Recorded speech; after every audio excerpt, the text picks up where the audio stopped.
kita udah latihan dengan waktu yang banyak. Untuk ini, ayo kita keluar, kita tunjukin ke mereka siapa yang terkuat.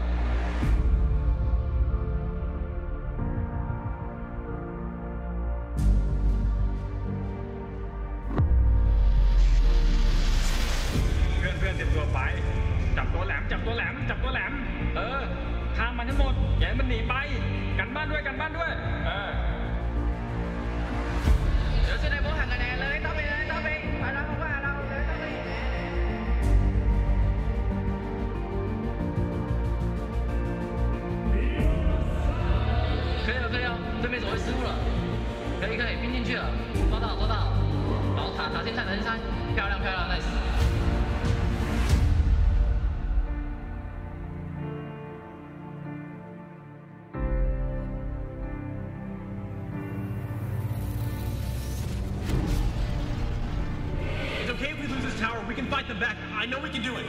This is going to be the fight of the century. Let me take the shot. Everyone, come back down. We need to defend. Come on, we can do this.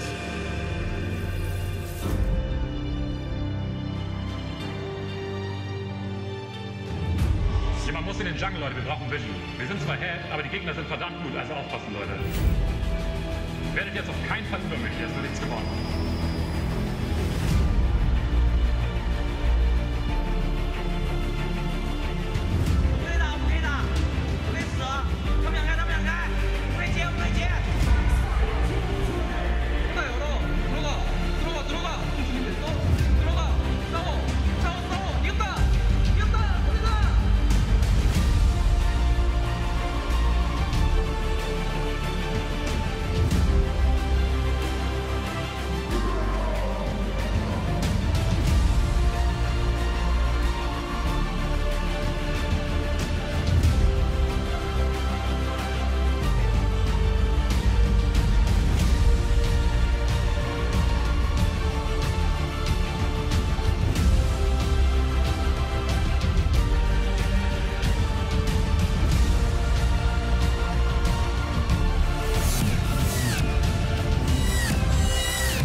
The 12 best teams in Arena of Valor came here to Los Angeles, and after the group stages, which have now finished, 4 of those teams have already been eliminated. I'm Matt Andrews. Welcome to the Arena of Valor World Cup, and it is quarterfinals time. 8 teams are still with us, and if you missed the end of yesterday's incredible show, you won't have seen the draw. So let's recap what happened and tell you who is going to be playing who in our quarterfinals. The first team to get through with the top of Group A, they were Thailand, and after our little bit of fun with our draw emerged, it is Chinese Taipei Wildcard who are their opponents. As you can see, a lot of happy faces in the studio. Thailand did not want Chinese Taipei Wildcard, but that's who they're going to face. But then the opposite happened. Chinese Taipei, who topped Group B, they drew Thailand Wildcard as their opponents. So we're going to get 2 matches featuring Chinese Taipei and Thailand. The top of Group C was Korea, and after the draw was completed, Korea drew North America as their opponents. They were pretty happy with whoever they were going to face. Rest there from North America, perhaps a little bit worried about facing Korea. And that left us with the top of Group D, China, and they're going to be facing Vietnam in the quarterfinals, which is a match that Vietnam wanted. They wanted that revenge game, so that's another one to look forward to. So our 4 quarterfinal matches are all lined up to take place over today and tomorrow, and they are single elimination games. They'll all be best of 5s, but you have to win that if you want to stay in the World Cup. And if you've missed any of the action over the 3 days of groups that we've already had, let's recap for you all the fun we've been having here at the AWC. One of them will be the first ever Arena of Valor World Champion.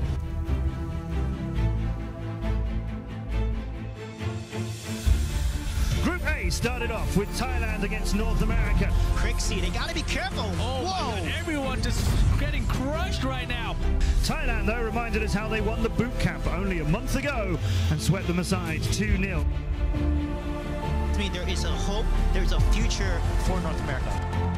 Game 1 between Vietnam and Indonesia. Lasso is able to bring back Yamate. Thunderbird gonna find its mark as they're able to. That's gonna be game. Vietnam, that's all it will take, and likely lock themselves into the knockout stage depending on the results. This is kind of our two powerhouse teams.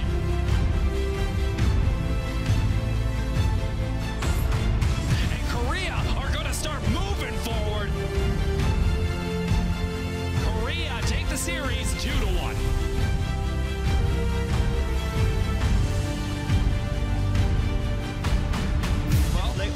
Junjun is going to get caught out. That Nice is kill first by blood. CRK. Very nice first blood there.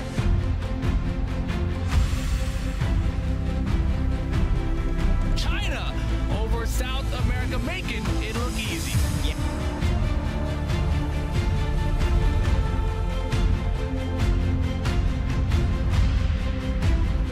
Chinese Taipei have mixed up Group B by winning this game 2-1. Korea got a 2-1 win on the first day, 2-0 in this one, so they are through as top of Group C. It turned into a little bit more of a one-sided show. China win this thing 2-0 first. North America move on to the knockout stage. Chinese Taipei are going to go ahead and take the series 2-0. Wildcard punching their way through in seed number 2 to out of the group stage. And Chinese Taipei can eliminate Europe from the World Cup.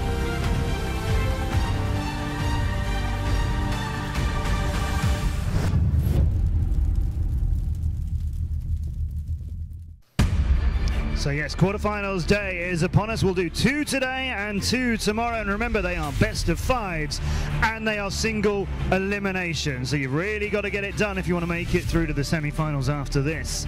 Who do you think is going to get there? Who do you think could win the whole thing? Let us know on Twitter at Arena of Valor, and check out at AOV Esports while you're on Twitter as well. There you'll be able to find out all the news of the tournament so far, and we'd love you to get involved. We'd love you to come and see the 4 teams who do get out of the quarterfinals too. They're going to be at the TCL Chinese Theater in Hollywood on the 26th and 27th of July. So that's next week.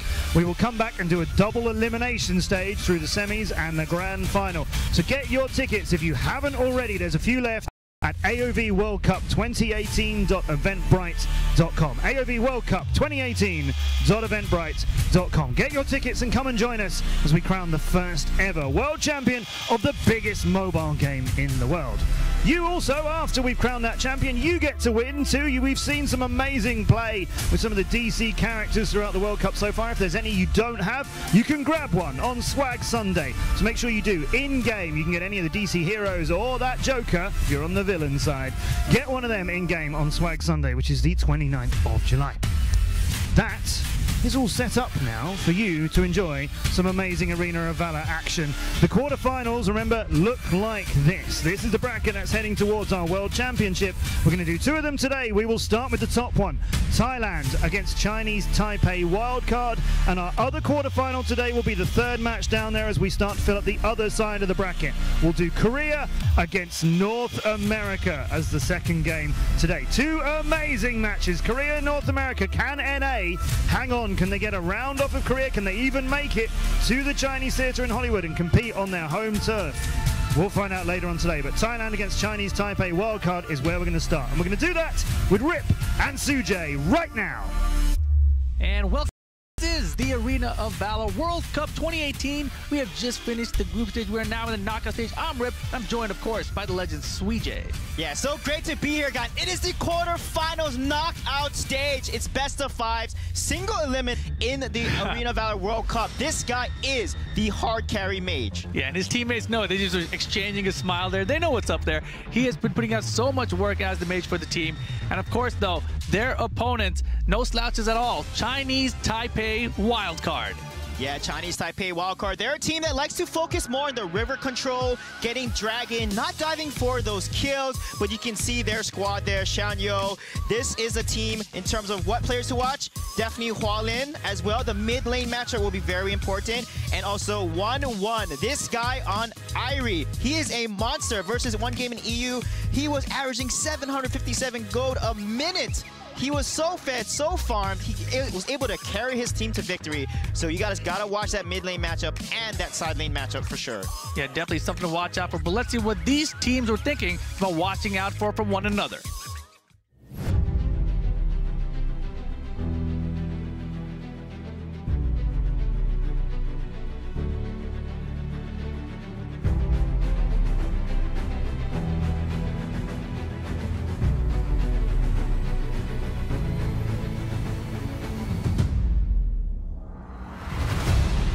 ทุกคนมีความยังไงอยากจะชนะเยอะมากๆทำให้แบบพวกเขาฝึกฝนกันหนักอะไรเงี้ยมันจะไปได้ไกลกว่าทีมอื่น我们节奏打得很快，那让其他队伍其实会跟不太上我们的节奏。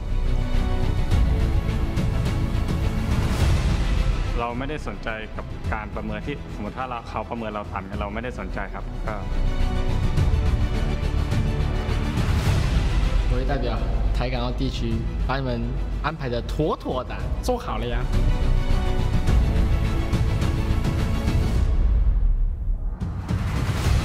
See both these teams, they're titans in their own regard, playing for their region, but Thailand is definitely the favorite to win this best of 5. But I have a feeling it may go all the way. As we know, Thailand is the aggressive team, likes to invade jungle, likes to team fight, and Chinese Taipei wildcard, they like to do those rotations and get those side lane ganks. So I wonder which playstyle is going to come out the victor here. Yeah, and a great point you made there. Now that we are in the knockout stage, these series will be a best of 5 instead of a best of 3. Here is the coin flip, and it looks like Thailand gonna take it.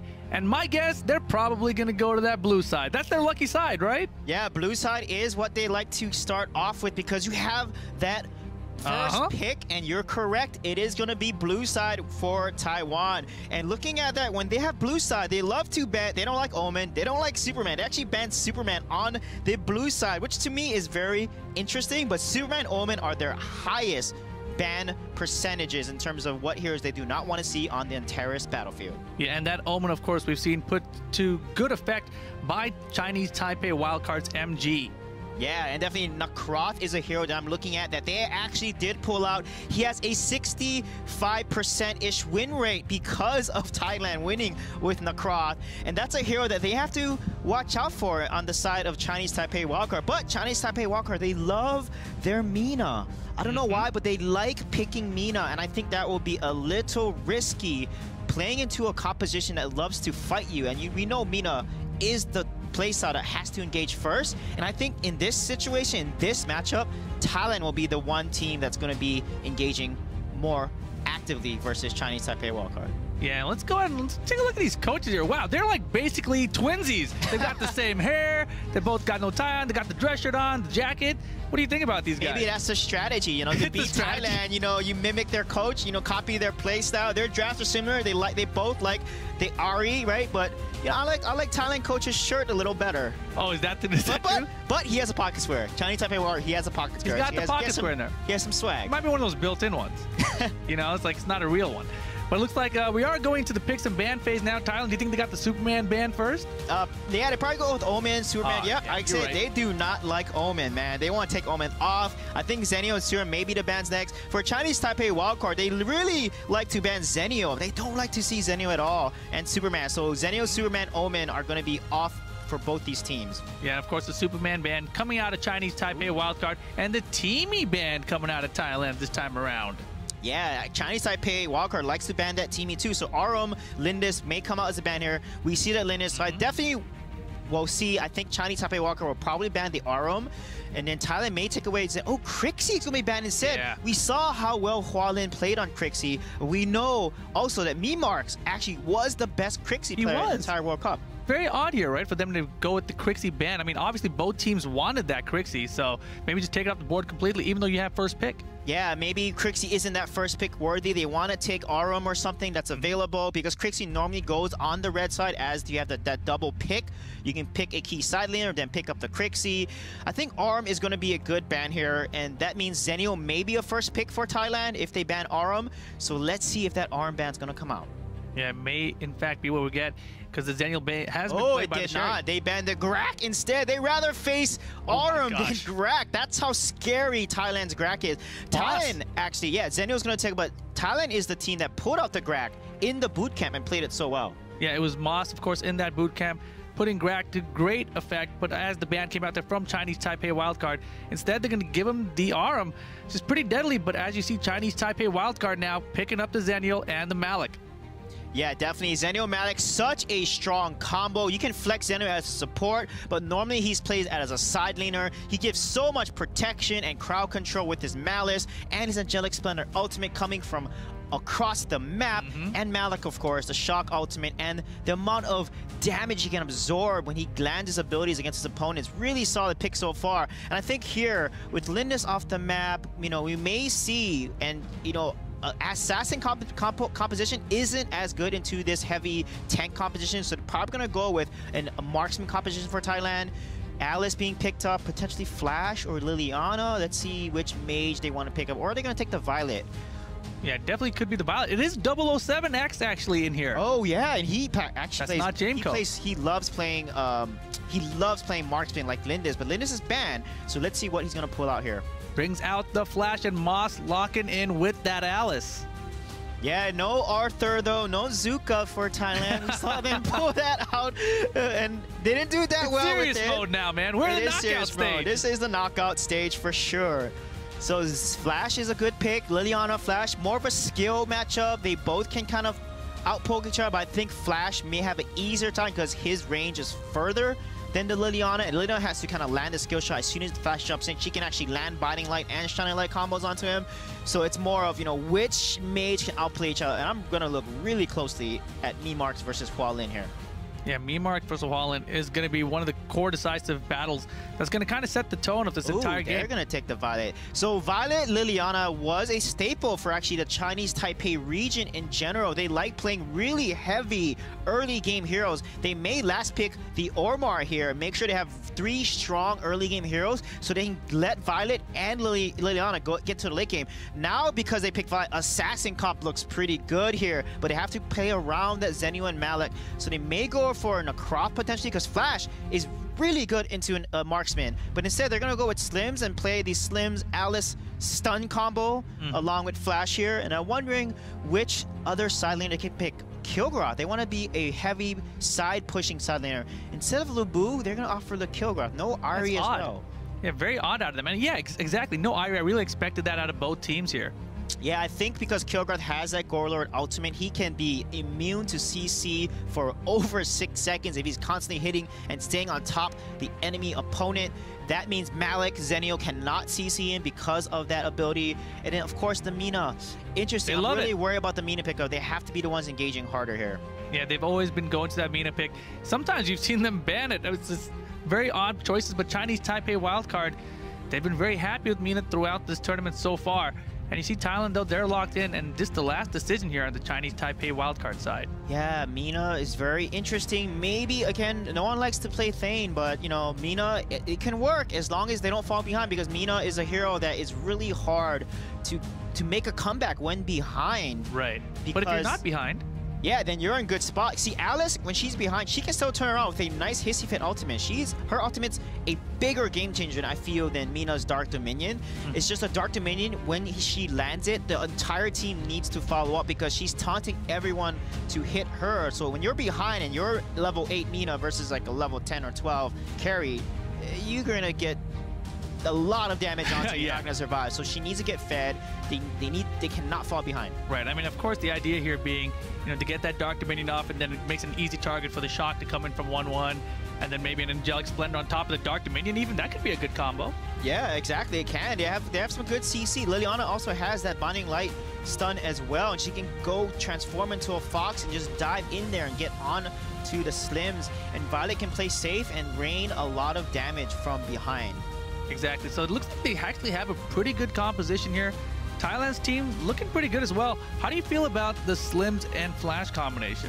Yeah, I really like the Slims and Flash combination because if he lands a Flying Spear, it can be up to like almost 3-second stun, and then Kilgroth can go in there, Alice can then follow up with a Sunshine stun, and then Aurum can go up to you and just snare you. and you are CC'd like forever, and then the entire team can just then focus you. So they gotta be careful, especially Arum. These snares from from Sherry will be critical. The combo between Alice and 007 here, it's going to be really fun to watch. And 007, we haven't seen him play that much, so I'm super excited to see how he will perform here. Yeah, I don't think he's actually played in the entire group stage. The last time we saw 007 play was at the boot camp even. So now very interesting choice for Thailand to bring him in here now that they're at the knockout stage of the tournament. Yeah, definitely. I can't wait to see how 007 plays. Slims, it's going to be a little weak early, but how well will he land these flying spears, right? When those flying spears come from downtown, you get hit by them. Kobe, it's going to happen. It's going to happen for sure. Yeah, definitely. I can't wait to see that. But we know Hua Lin is a really strong mage as well, and I'm excited to see how he can handle the pressure in mid lane against Memarks. So Memarks, I believe, is probably one of the best mid laners right now in the World Cup. Yeah, and here we go. Game number 1, Thailand versus Chinese Taipei wildcard. Best of 3. This is the knockout stage of the tournament. Little poke going down in mid already. Yeah, let's see who's going to be able to push out. Who's going to get the Vision Seagulls? You want to look for that. Looks like Sherry's not going to invade with Arum here. They're going to kind of farm out, which is pretty smart. Both Slims and Violet don't have the strongest early game. And there's Sherry there, getting poked out by Malik, but going to be able to recover the health because of that Line Tamer. Every time they hit the heroes or units, we cover some of her HP. Yeah, you were mentioning that Arum very strong in the early game, but Malik such good range with that cleave attack. Yeah, look at Moss there helping. See, I like what Moss does. He helps push the lane, and as a result, look, they win the mid lane. They outpush the Liliana, then they rotate to make sure they get the Vision Seagull, and then slowly, one at a time, they just keep up their farm, because the gold per minute for Thailand is much higher at 615 gold per minute as a team versus Chinese Taipei wildcard at 585 gold per minute. So Thailand, we know, is a much more efficient farming team. Yeah, that's why they're the #1 seed coming into this, of course. Taipei wildcard at the boot camp, I think, ended up placing 6th overall. So definitely slightly behind, but as I mentioned, all these teams have been grinding. They've been putting a lot of work leading up to this. Yeah, they're going to wait here because Abyssal Dragon is going to spawn soon. 12 seconds. 10 seconds here. That means the team that's going to posture, and it looks like I said, Chinese Taipei, they're so much better at giving river control, and they just did that. They have river control now, and they're going to try to get the Abyssal Dragon here, but yeah, Thailand knows. Yeah, Sherry zoning out with that uncaged, and 1-1 backing off. He had the cleave ready as well. And they're all just waiting for that dragon. Yeah. Finally rotating back to lane. Yeah, one thing about Thailand, they know where they are. Like 07 has like a 6th sense because he knows where they're camping out in these bushes here. He's throwing these spears at the right place, but Memarks getting poked down a little bit here. Yeah, huge poke there coming out of that Zhanyo Violet. And you can see here NT trying to annoy them, keeping them busy at their own jungle. Not letting him have the might go easy to get to the reset. There. It's going to slow down his thing, but look at, they're camping constantly, but Thailand's not falling for it. They know that Chinese Taipei, they've done their homework, they've studied, because every game Chinese Taipei has usually taken first dragon because they have such good river control. They basically put so much focus on dragon side of the map at that 2-minute mark. Yeah, and Memarks at mid still keeping the lane pushed. You see down at the bottom, Moss rotating down there as well to help out the RM, push the lane there as well. So they're keeping really good lane control as they're setting up for maybe the dragon themselves. Yeah, the key is now with Sherry level 4. The snare can come out there. Gotta be careful there. Spear's gonna miss. Oh yeah, look out, there's the snare. And oh man, Memarks going in with that super speed. It's gonna be back out. Here comes the shock though. And Memarks out of position with super speed, backs him all the way out. Very lovely, uncased. Chinese Taipei actually tried to chase a little bit, thinking better of it. Yeah, this is a 5 versus 4 right now because we have Zenio come from a global ultimate. That snare was a little wasted. No one focusing. Memarks was trying to get on to Zhanyo instead of focusing the person that was snared. They could have turned that fight around, and then Zenio coming from afar came just in time. Yeah, uncaged comes down, hissy fit as well. Here comes Memarks trying to get the NT. NT's very low, but Zhanyo poking from far away. Memarks might be in a little bit of trouble, has to back out, and that's gonna be first blood for NT from Sherry. Fight's not done just yet though, but they are gonna disengage. Thailand very low here. Yeah, he forced the Mina to use, NT had to use his Dark Dominion there, and it was getting so low, and then Zhanyo just didn't have the damage to push him off, and they secure the kill onto Mina. Yeah, they're keeping the pressure on the tower. Thailand unable to recall. Sherry might have to watch out in case they decide to dive here. She is tanky, but I don't know if she's that tanky. Getting chunked down, and that'll do it. Zhanyo with the kill over Sherry. Yeah, 1 for 1 so far, but you see Thailand, they're more efficient at farming like I talked about earlier. And look at this replay here. He has to turn on his Dark Dominion. And look at the damage coming. Beautiful shot from Shuri. They're landing that uncaged. And here the Abyssal Dragon now trying to go to Chinese Taipei. They're putting the pressure on it. They have more of their teammates down here, but Mimark's going to try to challenge it, and the spear from Mimark is going to get it as well. Beautiful stuff. Thailand stealing that Abyssal Dragon. Yeah, what a good job. That puts in 1K to go, but look at Huang jumping from the back line, getting onto Mimark. Zenio coming from afar. Janex Bear comes out. Moss and Double 7 are in big trouble. Yeah, Moss in huge trouble. He's definitely going down. There is no escape from this one. Is there? He's running real far. They'll let him get pretty far. But finally, 1-1 taking out Moss. Yeah, Liu Yao's Angelic Splendor timing have just been so awesome. But because he went across the map, look at what Remix is doing. This is why they picked Kilgroth. Kilgroth, Omen are such good counters into Zenio, because when you fly away, thank you for the towers, Zenio. They're going to take your top lane away from you. That's 2 towers. That's tier 1 and tier 2. That is devastating. That's going to open up complete map control for Thailand. Man, look at the attack speed here on Remix. Ridiculous. Getting that Spirit Sentinel so fast. And now Thailand has way more map control. You're going to see him rotating more throughout the game. Yeah, you can see that Remix is fed as much as the side laner Sherry, 2.9k gold. That means they need to slow that down, because when he gets that far ahead, the split pushing is going to be a huge problem. He's not only going to split push your top lane and put pressure, but he's going to constantly see your top lane jungle as well and put you even further behind. Yeah, now you see him rotating down that bottom lane, trying to put pressure here. But here comes the meter from behind. Oh, has to pop the Gorelord to get out of there. Very nice. Yeah, that Gorelord means he can't be CC, so Mina just gave up. She knows any of her crowd control will not work when that is active. So nice timing of that ultimate by Remix. And Thailand here now pushing up that mid lane. They've got 4 people. You see Remix still in the bot lane, pushing up ahead there as well. Yeah, look at that. They're trying to invade top. They have top. Again, top is open, but Remix has not pushed that way, but nice. Flying spear, Mach Punch to follow it up, and Hualin gonna survive with just a tiny pixel. That was interesting. Why did Double 7 back off? He landed the spear and he backed off. If Mimarks and Double 7 were on the same page, that would have been a dead Hualin. Oh, he knows he's in the bush. Wow. Oh yeah, you ain't getting out of here, Malleus. I don't think so. Hold this uncaged. These lines are coming at you. And the snare just to make sure. Jeez Louise, he's down. Yeah, he was trying to get out with a Gen X Battle, but Shuri's like, I got you. I'm gonna snare you. Cancel that ultimate. You ain't going nowhere, Mr. Liu Yao. You are dead. And look at this. But one thing that I'm concerned about is the synergy between 007 and Mimark. Looks like, you know, probably played the first game at the World Cup together here. They have to kind of work that out, because that's an opportunity for Chinese Taipei Wildcard to exploit. Yeah, it looks like Thailand now going to take out that Dark Slayer. No challenge at all. However, at the same time, you see Chinese Taipei in that bottom lane. They've gotten a tower, maybe trying to think about making it 2, or maybe also picking up a dragon on the way. Yeah, one thing I like about 07, he's just so good at map awareness. Like, he just knows who's waiting in the bush, throwing spears there. And, like, it's just amazing anticipation on his part. Oh, Remix trying to challenge, but the second tier tower is going to drop as well. Here comes Mata trying to assist. NT's very low. He's going to fall as well. And now Mimark's in there to cause some damage. And oh my goodness, Shanyo, you are out here. 1-1, you two? Why not? Oh, shot to escape, though. And he's got the tower. Wow, what nice. Whoa, the flicker. What a nice hissy fit and a sunshine there from Mosk rotating down. And then Remix just turned on his Gorelord and using his Rage Spirit. Mina just had no chance, hitting her down and killing her so quickly. That was very racing. Look at this beautiful snare under tower. Yeah, Mimark's out of nowhere, trying to close out Liu Yao. Can't get it though, but they do get another tower from it. And you see 1-1 here. He had to recall early because he was poked down so low from Mimark's from the aggressive push down bot lane a second ago. Yeah, he had to waste his ultimate. He doesn't have a shock ultimate there to clear that wave a little quicker to prevent and minimize the amount of damage onto tower there. But look at Thailand, so aggressive. Again, they love to invade jungle, like to deny jungle and force a lot of fights here. And Mimarks is getting fed. He has a lot of damage. They got to be careful and watch how this Flash is going to play. Oh, beautiful sunshine there. Hualin in big trouble. Another stun, and here comes the shot to interrupt Thailand now.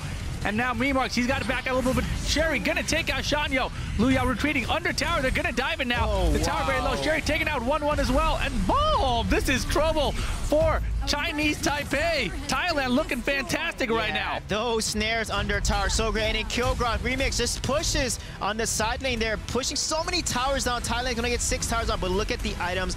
Alice has that Frosty's Revenge, making her hissy fit, almost like a Rude. Slim's pretty fed, but Kilgroth, again, look at how much damage he has. This guy's gonna be a tower pusher and damage dealer. Yeah, Dark Dominion, he doesn't even care. He's gonna kill the tower. It was like, whatever. Very nice stuff there. Thailand rotating, gets their first high ground tower.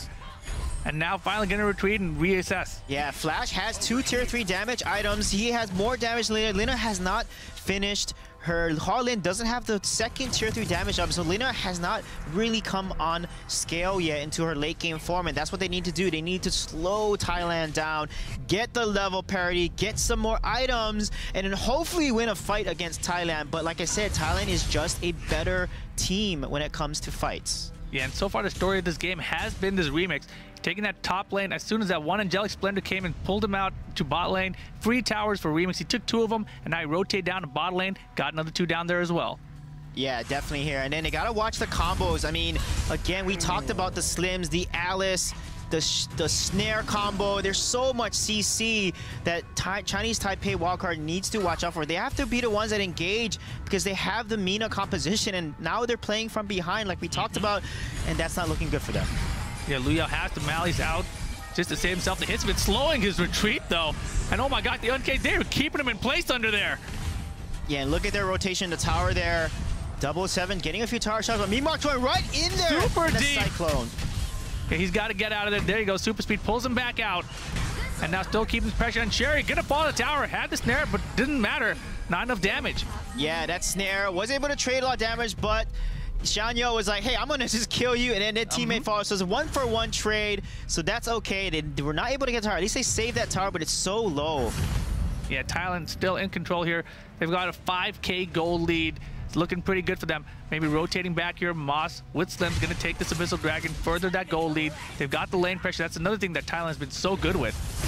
Yeah, Thailand again, now they're just eating up jungle. Their goal, again, the big thing that I talked about was their goal per minute as a team is a little higher and much more efficient. They're constantly farming, constantly getting. Look at that. Remix has an 8.2k gold. He has Cursed Death as well. It's gonna counter the health regen, any type of heals that they want to activate, or Zenio as well in terms of his Angelic Splendor. So this is something that they have a lot of good items in their kit to really counter and CC down Chinese Taipei War. I don't see a way they can come back unless they get a pick, they get someone and they catch someone off guard. That's the only chance for Chinese Taipei wildcard to come back here. Yeah, and Thailand right now rotating with that 1-3-1, but it looks like they recognize Chinese Taipei moving up to the top side of the map.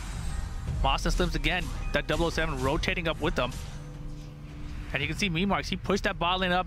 And right now, this is going to be another tower, probably another high ground tower, unless Chinese Taipei can find some way to engage here. Yeah, they got it. The Flying Spear is down. That's a good time to engage, but they're not going to do it. They're just going to clear the way, play it a little safe.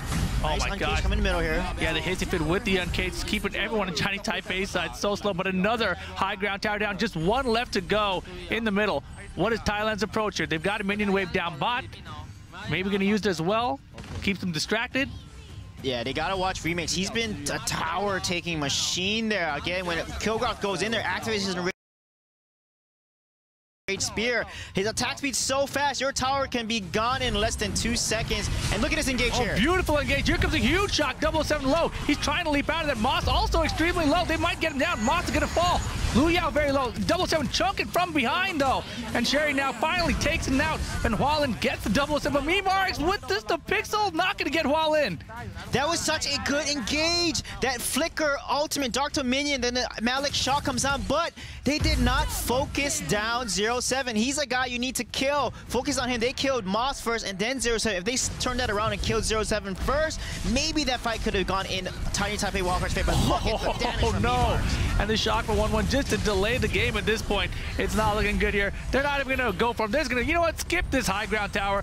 Look at the score. It's pretty low, but they don't even have enough minions there. They're going to have to back out. And now Sherry going to fall to 1-1. Miscalculation there by Thailand. Yeah, and look at Memarks being so. Look at the damage he's doing. Cyclone comes up, pulls Amina in, and just flying up, basically super speeding away to safety. But he could not close out 1-1. 1-1 with that Malik staying alive. Yeah, he has 4 kills too. Memarks doing a lot of damage this game. Look at just rushing the Dark Slayer immediately here. Once they get this Dark Slayer, it's going to be game. As long as they don't make any mistakes, Thailand's going to easily secure this game. Yeah, Chinese Taipei had a really good engage. Here's that last team fight one more time. Huge shock was coming in. They got the pop-up, but you see 007 in the top left of your screen there. He was just standing there. No one was addressing him. And look at the damage he's just putting on everybody. Finally, Hualin closing him out, but too little, too late. Yeah, definitely. Too little, too late indeed. Chinese Taipei, wildcard, they need to catch someone out here. This is the key to turning it around. Catch someone out, make it an uneven 4 versus 5. hopefully get an ace, and you'll be looking good because they're behind a good amount of gold as well.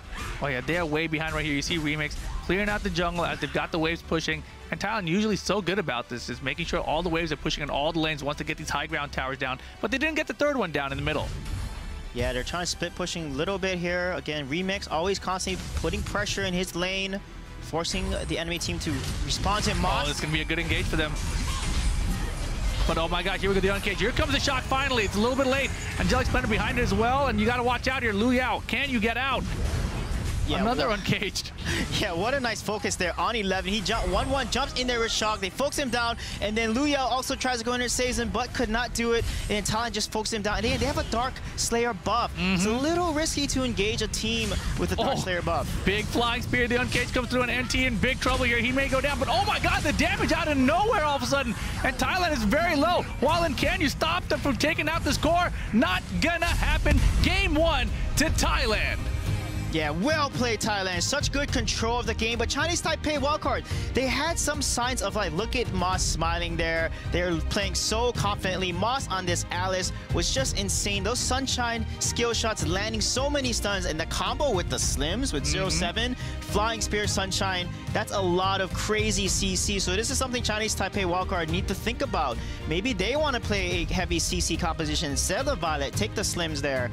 So let's see how they're going to respond in the next game. But they had some good fights. They had some chances of making a comeback. But you can see here, Marks and Remix there, the amount of gold and how much they were ahead was key. I talked about the mid lane and side lane matchup being the key matchups in this game. Yeah, without a doubt, Remix and his split push up the top lane, rotating down to the bottom lane later in the game. So effective at creating so much pressure. And that one Angelic Splendor from Lu Yao really turned things around and gave Remix that free top lane. Yeah, look at Marks doing a lot of damage. Actually does a lot more damage usually, and this is time we've seen him play Flash, because normally he's played a lot of Crixie and Raz actually, so his Flash has been fantastic. But Hua Lin, again, the mid lane, he did so much damage that very last fight, went in there and just deleted the team, so they had a chance to come back, but were not decisive and coordinated enough. Yeah, if they could have held on to that base and those high ground towers a little bit longer, he may have been able to put in work further in the game. Yeah, and look at that heal, just came at the right time there and getting a kill.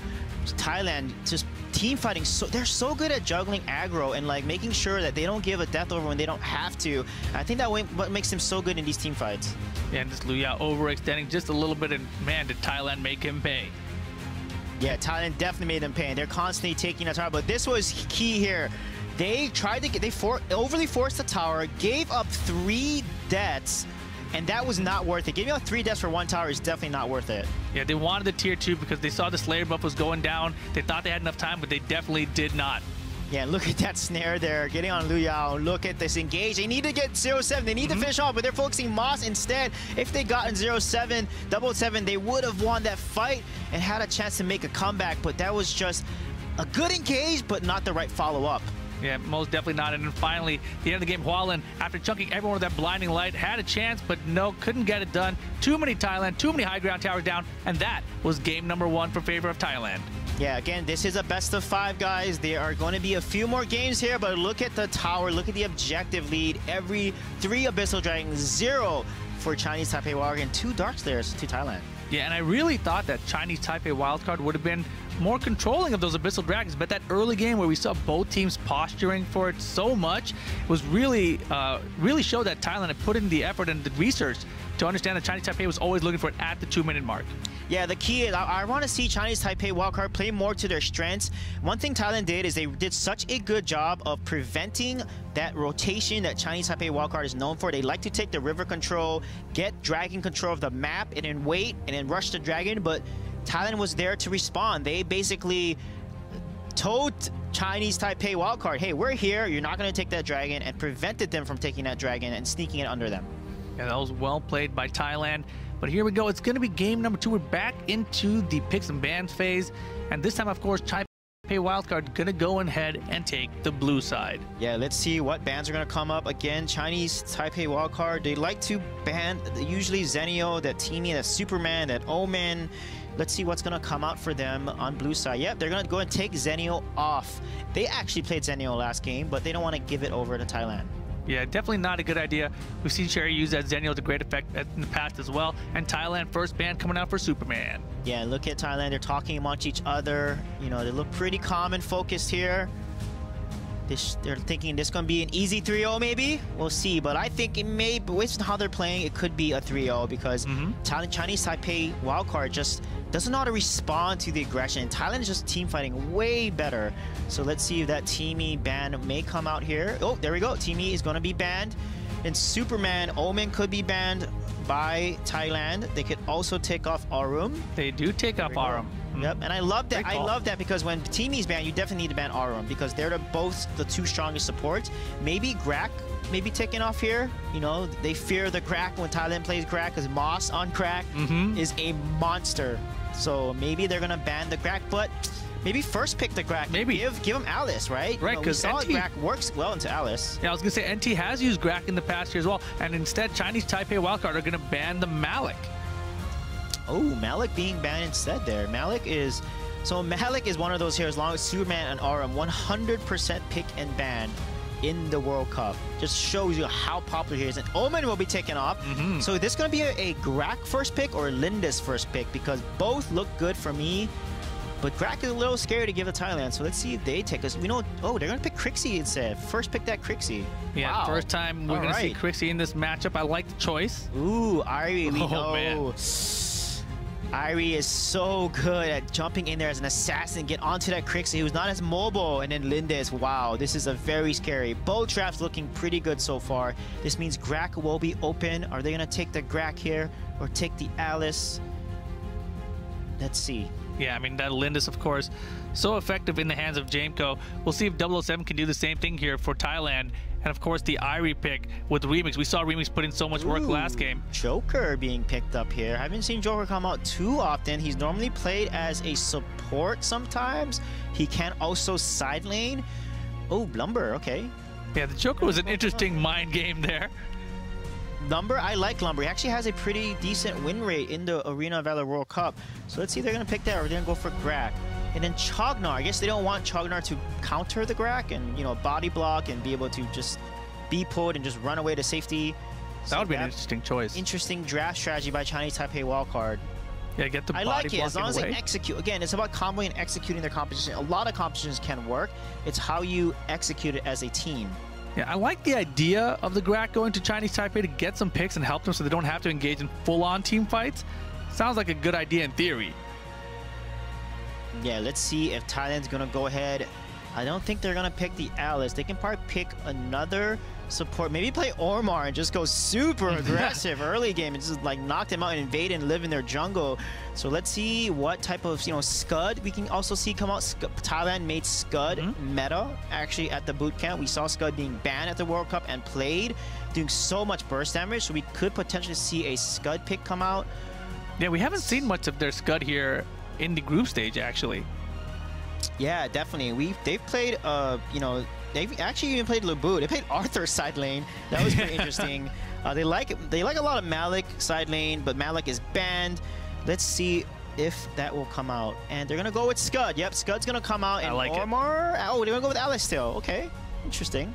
Yeah, I mean, Moss with Alice is just so effective. Yeah, Sunshines and hissy fits all day. Even though Grak and Chognar are really good into Alice, maybe Moss knows how to counterplay against that. But as you know, when Alice puts down a hissy fit, Chognar just activates that chaos protection and boom, complete counter to the hissy fit. Yeah, I feel like the Chognar pick was actually anticipation of Moss picking up that Alice later in this draft as well.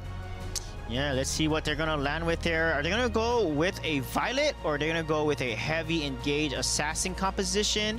That's going to be a little risky because, you know, Alice has that hissy fit that can counter the die, but you have Chognar's chaos protection.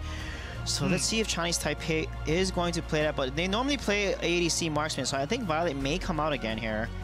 Yeah, we could definitely see a Violet, maybe a Slims. They also have played some, ooh, they're going to play Necroth, okay. Necroth coming out here with the Joker in the side lane. Interesting. Because the Necroth is really good, but he has to run around the jungle and dance around his opponents and just steal farm and get fed like crazy. That's also Ahri's win condition. That's what she wants to do as well. Mimark's going to be right back on that flash. You saw how well he played him, but I'm going to be looking... Ooh, it's a jungle... Wait, it can't be a jungle... Ahri. Okay, they're going to switch. Okay, so the jungle Lindis. And Remix, again, we saw him take the game away with Kilgrot. We have to definitely watch him on Ahri and how he's going to play her. Yeah, I mean, Remix is just ridiculous. I mean, his average KD isn't extremely high. I think it's like 2.35 for the overall group stages so far. But still, you know, he's such a threat. He's such a force throughout all of these games that we've seen from Thailand. Yeah, but hey, I'm really excited about Hualin's Crixie here. We know that Crixie has a really high win rate, over 70%. That's why she's been picked so often. It's great to see her play, but we know Hualin is a monster on this Crixie. He single-handedly carried his team in the matches during the group stages. So I'm really excited to see what he can do, because you have a knockup from the Nature's Wrath. You have 2 knockups from Shanyo with that Nakra. As long as they combo, you have Joker's stun as well. They have some decent combos, but again, as long as they execute, they have to execute their team composition, because their lack of focus is what's causing them to lose the fights against Thailand. How do you feel about this Joker pick here? I mean, we haven't seen a lot of Joker in this World Cup at all. Yeah, Joker, we've seen some Joker actually. Crixie is actually a really good counter to Joker. He has pick a card, any card that makes him immune to physical damage for a certain amount of time. So against like the Ahri, the Lindis, the Scud, works really well as long as he times it at the right moment in the fight. And he also has a stun. He also has that huge cannon shot that he launches out that does a lot. The punching joke does a lot of poke damage. So he will work as long as he gets that farm and does a lot of that poke burst damage. And then the Cross can just come in and secure the kill on whoever he pokes down. Indeed he can. And here we go. It's going to be game number 2. And oh my gosh, just barely missed the Devil's Chain. Mimarks had it scouted. Beautiful spacing that time around. Yeah, let's see how they're going to play. And look at the aggression. Again, Thailand loves to invade that jungle here. You see the traps out there, the Lindis entrapments from 007X. And they do get that Might Golem. And it looks like Chinese Taipei going to rotate up and steal it from them as well. Yeah, wow, what a nice steal there. Again, they're ahead of farm already.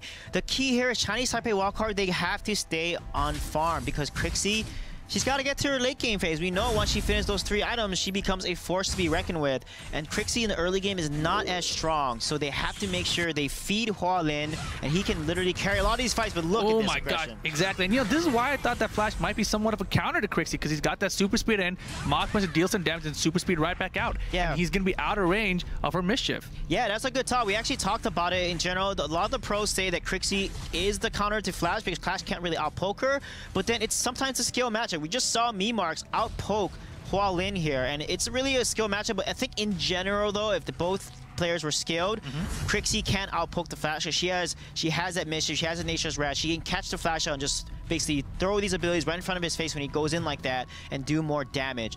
But let's see how these mid laners are going to outplay and outpoke each other. Yeah, you see Moss returning to the mid lane here with 007X. So it's just Mimarks here pushing up this wave. You know, the Abyssal Dragon is going to be spawning in just under 10 seconds now.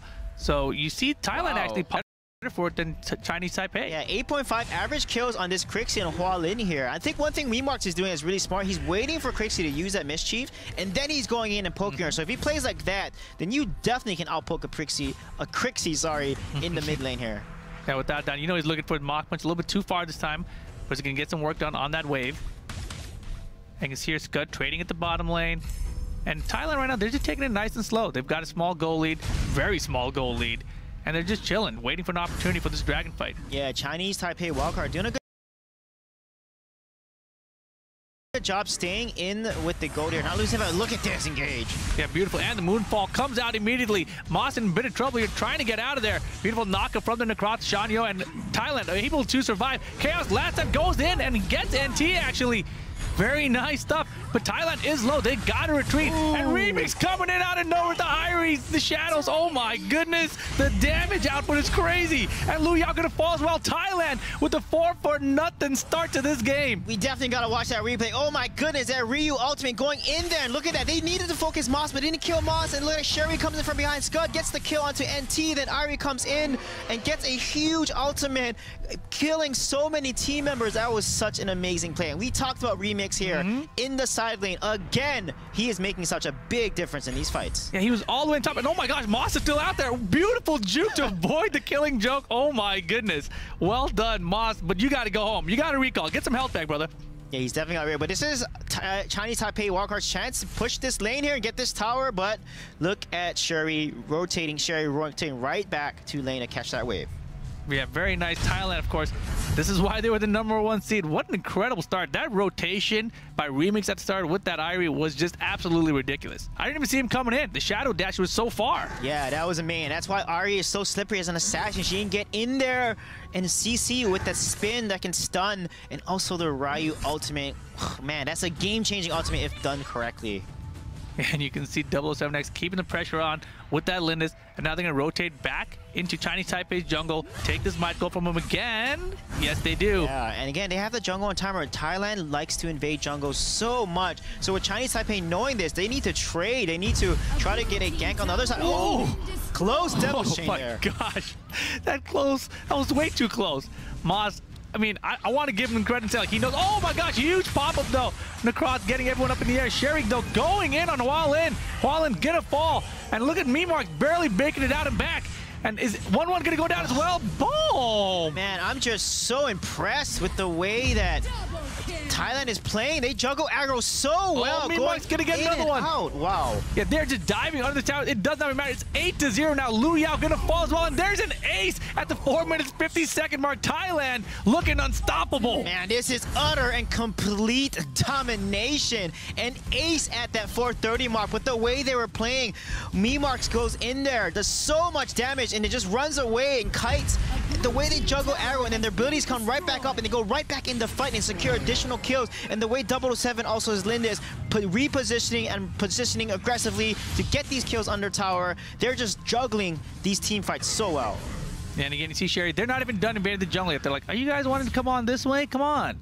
It's only 9-0 at the 5.5 minute mark. We can play some more. Yeah, again, I would like the only way I feel Chinese Taipei Wildcard can get back into this. They're at 0 kills. 0 kills, 9 deaths. They have to combo together. Shanyo's getting such good engage, getting good knockups, but there's no follow-up. No. Look at this. Wow. Yeah, and the Cyclone, though, he's out of there. They have it on a timer. Like I said, they have that jungle on a timer. They know exactly when it's going to spawn. They're just there in the right time to take it and steal it and contest it. And this should be a free Abyssal Dragon here for Thailand as well. No one from Chinese Taipei going to be able to challenge. And man, are they going to get an early start? Lu Yao getting chased out. Chaos Protection coming in. Hissy Fit, he doesn't even care. He's trying to run through it. Yeah, he doesn't have Chaos Protection now, so they're going to put a lot of pressure. Look at this rotation. 4-man rotation to bot lane. Yeah, and you can see Chinese Taipei hoping for a pick. Oh my goodness, Furious Charge gets him knocked up. And NT trying to retreat back to base. Sunshine catches him, but no one up there to follow it up. Yeah, what a good job there. They got them low, so now Chinese Taipei Wildcard has to give up that tower. Again, so much pressure they're exerting. Man, Chinese Taipei Wildcard slowly getting choked out and starved. Yeah, I mean, this is rough. I mean, how do you even focus to get back into this game? Wow, Sherry almost got caught by the Devil Chain. That time Necroth gets a pop over to Cullum. He's got to retreat though. And man, they don't even get double Cyclone. 1-1 barely escaping his life. Remix gets low, and Sherry going in too deep this time, gonna get caught. And that'll be the first kill in favor of Chinese Taipei. What a combo with the Alice Hissy Fit, the Memarks going in there with the Cyclone, the Sunshine. It is just too much. Shanyo just cannot survive. He's so low. He's level 8. They're level 11. They're level 10. This is not looking good. You just can't fight them at this point. You got to play super duper defense and just avoid as many fights as possible, because level 11 against a level 8, you are pretty squishy, my friend. Yeah, and even if you look at NT, he's level 6. I mean, level 6 versus level 12, that could be rough. Maybe, I don't even know. What else are you going to do about this at this point? The only thing they can do is give Hualin all of the farm. Necroth, no offense, you're pretty useless now. You're just like a nice decoration. You can kind of, I would just have Necroth split push and just distract and force, you know, Thailand to chase him around the map, because that's what he's good at. That's his strength. Play to his strength. Stop trying to fight and give literally all the gold to Hua Lin and 1-1. Get your Joker and get your Crixie to their late game. Give them their items so they can get that damage, because Nakroth is a liability. He goes in there, he's just going to get focused and get killed. Hissy Fit's going to drop. Scud's going to go in there. Ari's going to hit him down. Flash can just Cyclone. Again, they need to split push with Nakroth here, but I don't think they know to do that. The Seagulls spotting the entire team. So Thailand up here by the Slayer. They're probably going to go and try and take it now. Give Hua Lin the farm. Feed your Crixie. That's the only way they can come back. I mean, I've seen no other way. If they fight head to head, they're not going to win. Look at the item difference. Look at the gold difference, the level difference. Man, I mean, Scud has Omni Arms and Rank Breaker. Jesus, that's going to do so much damage with his burst that he has, and with his look at that one hit took more than half that tower's health. And Scud's doing like 2,000 damage with this build. I mean, it's insane. The beautiful Hissy Fit there zoning him out. There was no chance to even defend the tower. You see his glowing glove? That's where he just comes in and knocks you with that huge burst damage. You got to be careful. Yeah, of course, this is single elimination, best of 5. So you got to win 3 games. But right now, it's looking like the second game is going to go in favor of Thailand. Thailand, though, trying to get the high ground tower for the first time. And they're going in around a Moonfall just to escape. Oof. And oh my. Oh, nice. Nice Word Devour there. Memarks is low, but he's cycling just in time. And the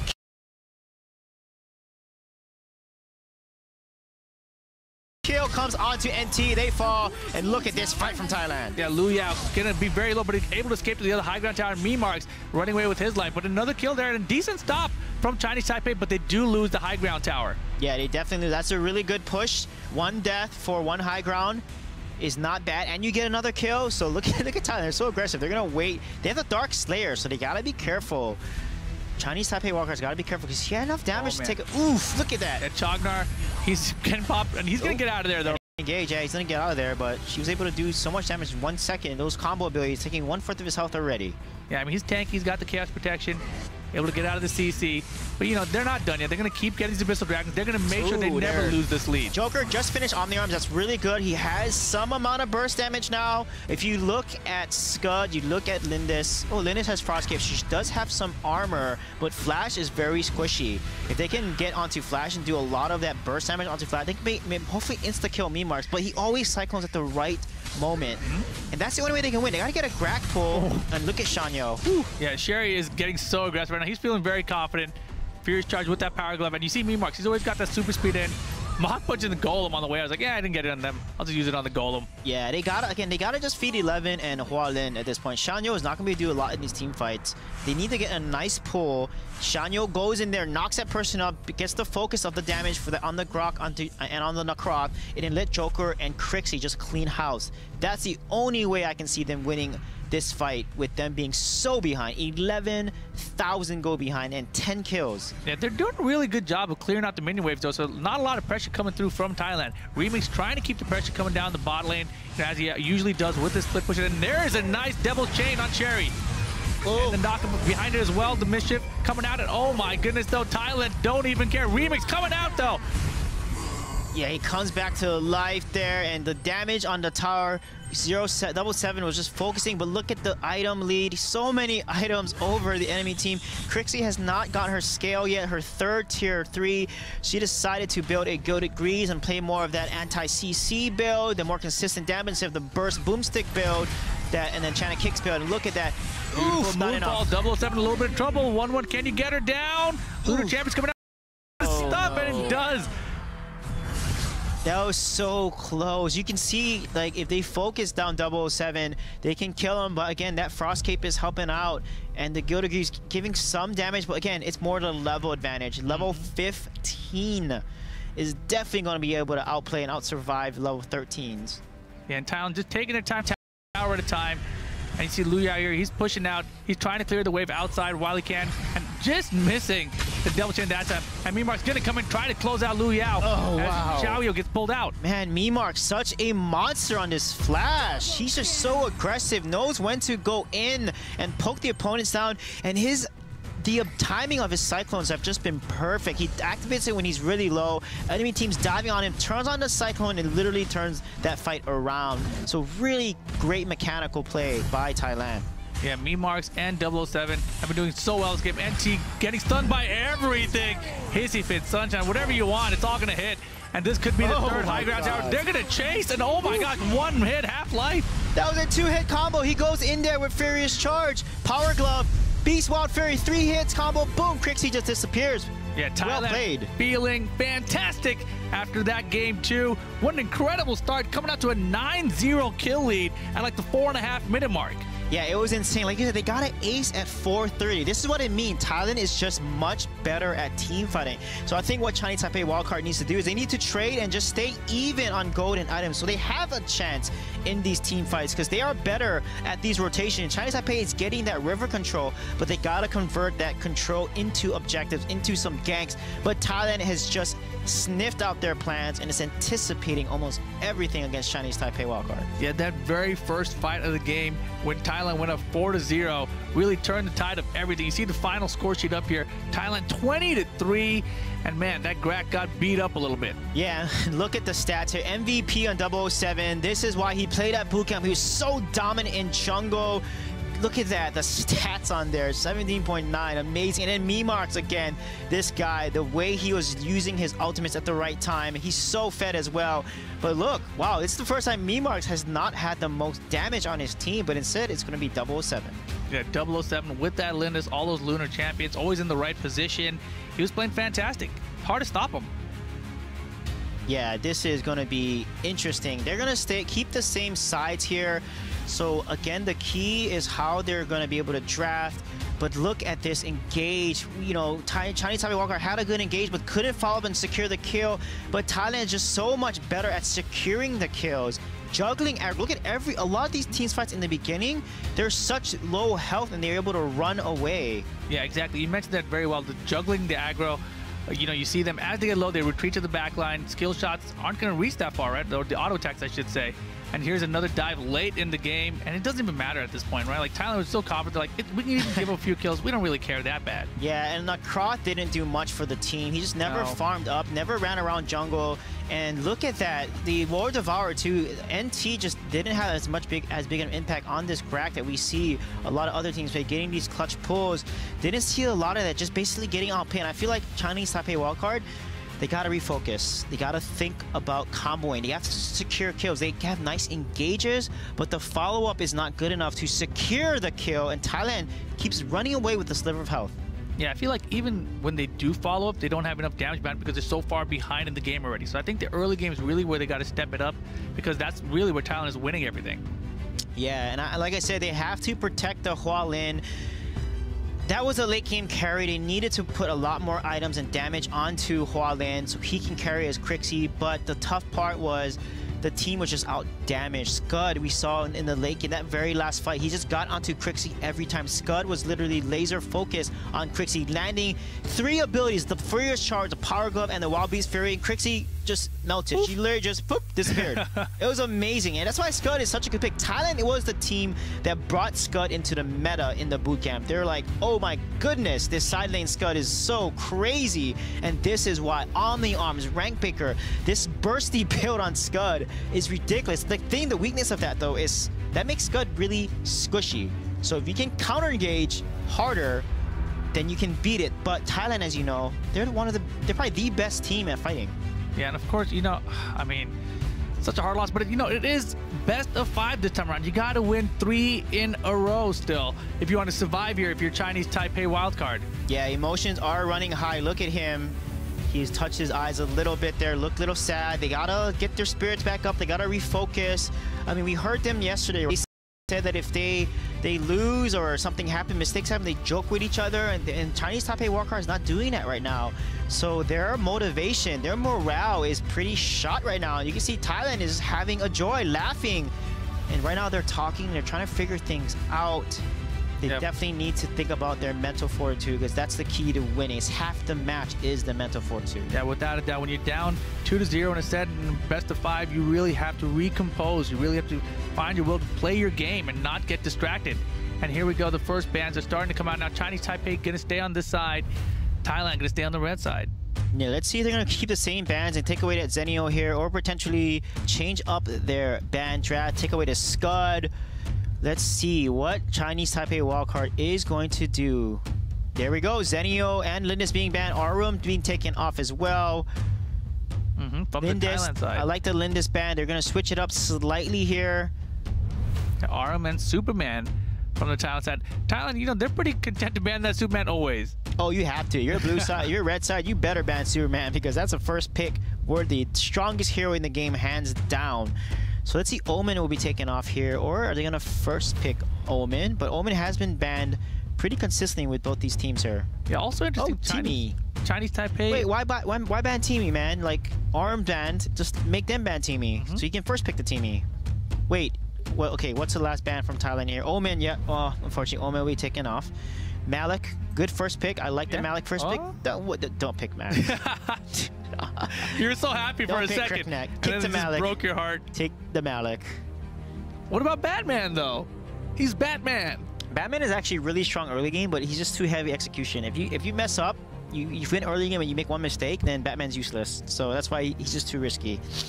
Irie being picked up again here. Yeah, we saw that, and then because they didn't first pick the Crixie, they're gonna take Crixie. And we saw Marks there, probably the best Crixie player in the game. Because of his plays on Crixie, he has the highest damage per minute, and that was the stats put together by our awesome community members there. And let's see what Chinese Taipei wildcard is going to pick here to respawn. Are they going to play Flash into this? I mean, they don't need to pick Flash, but they need to pick the side laners. Take the Scud. Take the Scud right here. Take the Scud with the Malik here. And then pick up like Alice or Crack. But I think Alice may work better because if you give Alice and Crixie combo, that's super, super scary. Yes, take the Scud. Good job. Don't take Mina. You better not take Mina. Take the Alice. Take the Scud, take the Alice, the Malice combo, Malik-Alice combo with the Scud combo. That's a lot of CC. Come on, Chinese Taipei wildcard. You can do it. No, don't take Flash. You don't need to pick Flash. Please pick the Alice. You don't need to pick Flash. Oh, no. They're going to get Alice? Yeah. Oh, yeah. Why not? I mean, Moss played Alice every game, and he basically dominated her. The friendship, the speed boost, the sunshine stun, the hissy fit. How many times are you going to give this hero to Moss? This guy's a monster. I mean, any hero Moss plays, to be honest, is going to work. Right. Except for Azuka. No offense, Moss. You lost with Azuka there, buddy. But, I mean, yeah. If you're Thailand, are they really going to pick it? They don't need it, right? No, they're definitely going to take Alice. Crixie Alice is deadly. I mean, you hissy fit, you get a Nature's Wrath, you get a Mischief, you get a Moonfall. Anyone that hissy fit's going to just explode. Maybe he wants the Grack instead, play. They're going to be like, I'll take the Grack. Yeah, he's feeling good about that Grack right now. I want to see him play Grack, too, because me too. This guy's Grack is really fun to watch, and he knows how to play Grack into an Alice.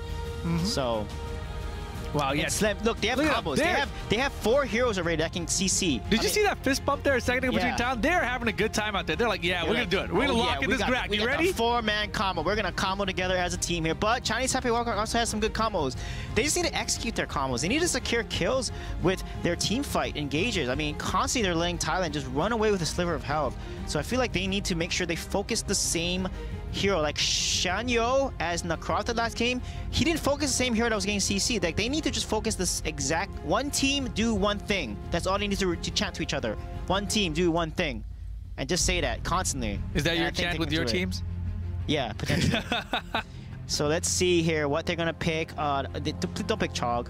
Oh, Mina. Let's go, Mina. Oh my goodness. No, don't pick the Mina. Do not pick the Mina. It went so much better in game 1 when they had Mina, man. Pick like a Thane. A Thane can push away Crixie, and Crixie's trying to run in with Moonfall. They're locking in the Mina. Grack activating Roar Devour. You can Thane and just push him right out. No one wants to play Thane here into this comp, unfortunately. But they're going to play Mina. They're going to stick to what they're comfortable with, and I can't blame them, you know. I can't blame them with that. Tar will be picked here instead of Kilgroth, which is interesting. Tar is going to be picked because a lot of split pushing power there from Tar. She can distract and just run all over the map. Maybe they want to pick that into the Scud matchup or the Malik. I wonder who's going to, I think, oh, actually, it's Ari, so we're going to see Remix play Ari, and he's going to play Slayer lane. Yeah, and you know, that Tara pick, they have done that before as well from Remix. And Remix, Gosh, he's so much fun to watch because of the split push. And the thing that's really interesting here to me, Chinese Taipei wildcard, they have Lu Yao in there this time, but previously they had MG in, and yesterday we saw him do so much damage around the split lane with all his pushes with his Omen in the side lanes. But this time, Chinese Taipei not even bringing him on board. Yeah, the Mina pick. So, okay, because it's Mina and because it's Flash and Scud, there's some CC. I feel like Memark's here. He's not going to build that Crixie Enchanted Kicks build. He's probably going to go for the Gilded Greaves build that we saw EU build and actually Chinese Taipei wildcard build as well. So if it's a heavy CC comp, Crixie does go for that more consistent damage build, but it takes her longer to scale into her damage build because Boomstick is actually built a lot later. So let's see if that build's going to come out. But you definitely need Gilded Greaves on the side of Chinese Taipei wildcard. Yeah, that's a lot of CC there. Ari has 2 stuns, the Spin and the Ryu. Crack has so much CC as well, his Devil's Chain and his World Devour. Arjuin has Rend and Call. Oh my goodness, this comp is scary as heck. I mean, Crixie has Nature's Wrath. Oh my, Thailand's going to wipe the floor with Chinese Taipei wildcard. Yeah, and Chinese Taipei, they're looking stressed out right now. Everything on the line. They may be eliminated from the World Cup right now. Tensions running high indeed. Thailand, though, the opposite. Oh, they're losing hope. Look at their faces. Man, I think they're defeated right now. Chinese Taipei wildcard is feeling a little defeated. Look at the seated position. Their knees up. His feet are on the chair. He's chilling it back there, man. Yeah, communicate, guys. Work together. Combo. Look at those knees, man. He is chilling. Tournament play, best of 5, knockout stage. Yeah, I'm just having fun. I got my cell phone right in front of me. Oh, look at this. I mean, again, 007. Man, this guy, he's a monster on all the jungle heroes he's played so far. They pull them out when it matters, and he's definitely pulling his weight. And this could be the final game in the series. It really has seemed that way. This is game number 3, early mischief out of Memarks. And you can see Chinese Taipei being a lot more aggressive this time around. Oh yeah, the jungle very early. You got the Mina, man. You better go aggressive. Look at this. Can they take it in time, though? Before the reset? They're trying. Oh, they got it. My goodness, that was such an awesome strategy to watch. Everyone's going to play it in rank Q right now. It's going to happen. Chinese Taipei, they got the red, though. They're going to rotate back and get their own jungle. Man, that was sneaky. We saw them do it yesterday where Moss pulled the red away and reset it against the enemy jungler. That was amazing. And his whole team rotated down and got kills. It was hilarious. So this Grack play, man, I see why Thailand plays it a lot. Yeah, I mean, they just like having fun out there. And right now with this kind of a lead and the dominant game 2 they just had, I don't blame them. Yeah, man, I'm going to see so much Grack in rank. Oh my goodness, I'm not going to look forward to playing rank Q. Oh boy, and Hualin in huge trouble after that Nature's Wrath. Grack is like the most irritating person to play against in rank Q because solo Q, he just shines. Okay, let's see here. Look at the lead. Oh, not too much of a goal lead for Thailand. You know, the Chinese Taipei wildcard just staying in there. And you can see Moss, he's looking for that devil chain. He's like, are you still in this jungle right here? Oh no, just give me the jungle back. I want this creep, it's not yours. What are you doing with that thing? Moss, calm down, man. This ain't even the finals yet. Take it easy, dude. That's what he's doing. He says it's not the finals, I'm gonna take it easy.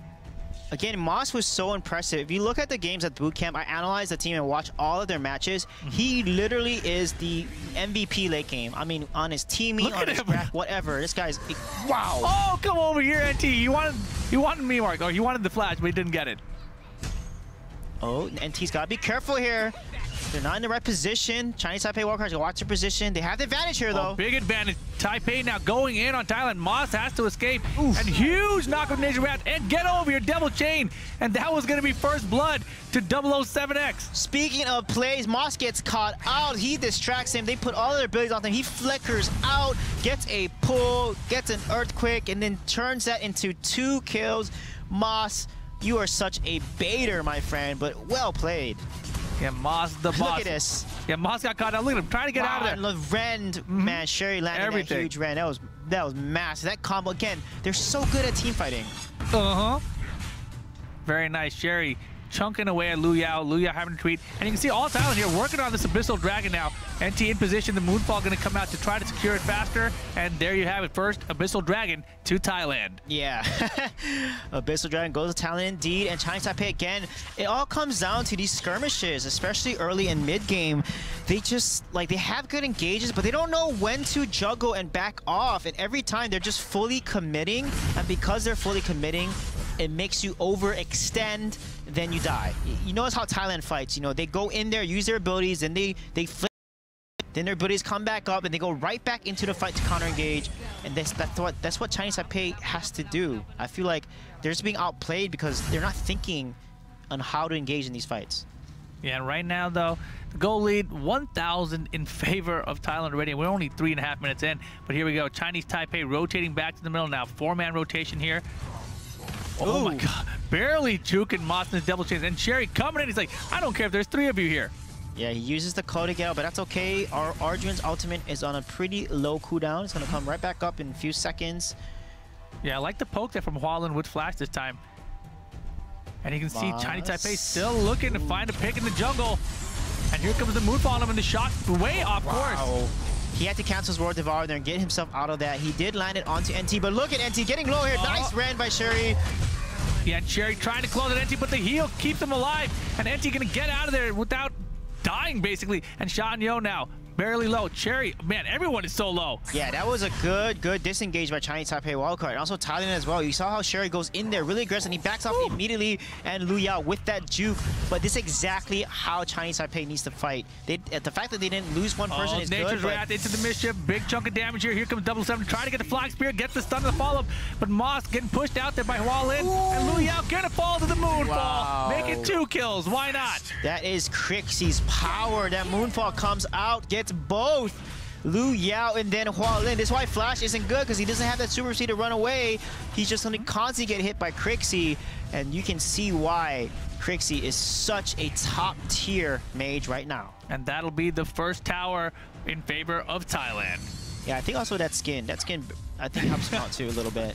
Pretty nice. I'm a fan of it. They're going to get a tower, Abyssal Dragon, and their lead. Look at this. Yeah, 2,000. Continuing to snowball. Yeah, 2,500 here at the 5.5 minute mark. Thailand rotating back to mid now. We see this from them so often. You see NT there. He's thinking about doing something. He's like, man, I'm falling behind again. Do I really want to pull him in? Yeah, definitely. I mean, man, Thailand, every single one of their players are just the best in their position. Look at Moss. He's like, what are you going to do to me? Dark Dominion, you better. Oh my gosh, he is going to finally get dropped though. Huge dive in there on him. And you can see Hualin getting chunked a little bit, but he's going to make it out just fine. Yeah, he just walked in the bush and stood there. Hi, I'm Moss. Yeah, hi, he has I'm no Moss. flicker, too. The fact that he couldn't get out to save things, he couldn't flicker out. And good pick by Chinese Taipei wildcard. This is what they need to do. Yeah, very nice. Getting on the board. It's got to give him some confidence here. And Irie, you know, Remy's kind of being shut down this game, not doing a whole lot up there in that top lane. Yeah, he's not pushing and winning top lane as hard, but if you look at his gold, he has 3.3k gold, so he is ahead and pretty much the most fed in the game. So doing a good job of staying farmed. He's taking every single Vision, Seagull, all the objectives. I think he's taking it right now probably. And once he gets more fed than the Scud, then he can contest and outpush the Scud. And here we go, another exchange down bot. Lu Yao Jerry just trading for a little bit. Not much, and again, the call used as the escape for Sherry. Yep, Sherry is going to back off a little bit. Look at this 3-man rotation, 4-man rotation to mid lane. Thailand looking to make a play here. I'm waiting for that flying spear, that pull from Moss, that combo coming out. They have so much CC, this team. My goodness, that's a scary... I don't think any team should give Thailand this composition. Oh my goodness. If I face this composition in rank, I would just... Oh my god, spear from downtown, get over here, you're out of here! The Moonfall, in case anyone wants to try to contest them. And man, they're in trouble a little bit, Thailand getting out of it, but no, Sherry takes out 1-1 as well. And man, even though they're low, they're like, we can still fight, no problem. The big pop of Lu Yao gonna fall. Do we get another one? Shanyo trying to survive. NT putting some damage on 007. And 007 finally dropped by Shanyo. But man, that was a rough trade. 4 for 1 in favor of Thailand. At least Chinese Theater got, but wow, that stun. Like I said, I called it the flying spear, then the devil's chain, that combo, and then the rest of the team follows up. It's just Hualin never had a chance to even turn his ultimate on. You can see the green diamond there. He couldn't even activate his cyclone. That was crazy, CC. And they're going to get the tower first, and now they're going to close in on NT. Remix that just a pixel. He's going to stay up there. Doesn't even care. He's like, you thought you could close me out. I had a pixel. That was a nice dark dominion, but doesn't get it. You want to be greedy for that kill on me? Guess what? My team's got my back. And 1-1 now, returning the lane, letting everyone recall out of the way. Very nice. So you can see that Gilded Greaves being built on Violet and Flash. That's really good against this comp that has, you know, 5 CC and more. You want to get that Gilded Greaves, especially on your hyper carries like the Flash, like the Violet. So the key here is they still can't get. Have to avoid that because that just displaces them and puts them in a really bad position. They have to waste the flicker to get out. So they have to watch their position, anticipate Moss or that flying spear coming out. But 007 has done such a good job landing his spears. I mean, it's amazing how he throws it. That last spear he hit was a pretty much maximum range for the spear, allowing an easy devil's chains from Moss. And you can't leave him easy for Moss. And here we go, another Abyssal Dragon, 2-9 at the 9-minute mark. 3 dragons and 3 towers for Team Thailand. Yeah, I mean, they're just snowballing. It's not as bad as Game 2, though. I mean, we saw Game 2, you know, an ace at the 430 mark. Look at Liu Yao. He's like, I don't want to come out. Oh, he misses. Oh, no. Man, 007, how did you know? How did you know? NT getting caught back there. The shot coming in. And Sherry, can you get him out? Liu Yao trying to retreat for his life now. All 5 members of Thailand are going to dive in on him, and that's going to be a dead Liu Yao. And man, they have not really any minions, but it's still diving and chunking him underneath that tower. Man, 007, he literally jumped to safety, avoided the Malik Shock ultimate. This guy, he just uses his abilities at the right moment to counter the enemy opponent's abilities and their crowd control. And then look at the way they're able to focus and lock down NT. Mina just tried to go in there and engage, wasn't enough. Oh, Hualin tried to come in and initiate, but boy, oh boy, did he get blown up. And Thailand gets another kill. And they're just going to rotate out. They don't have a minion wave, so they're going to come back maybe here to mid and push that lane instead.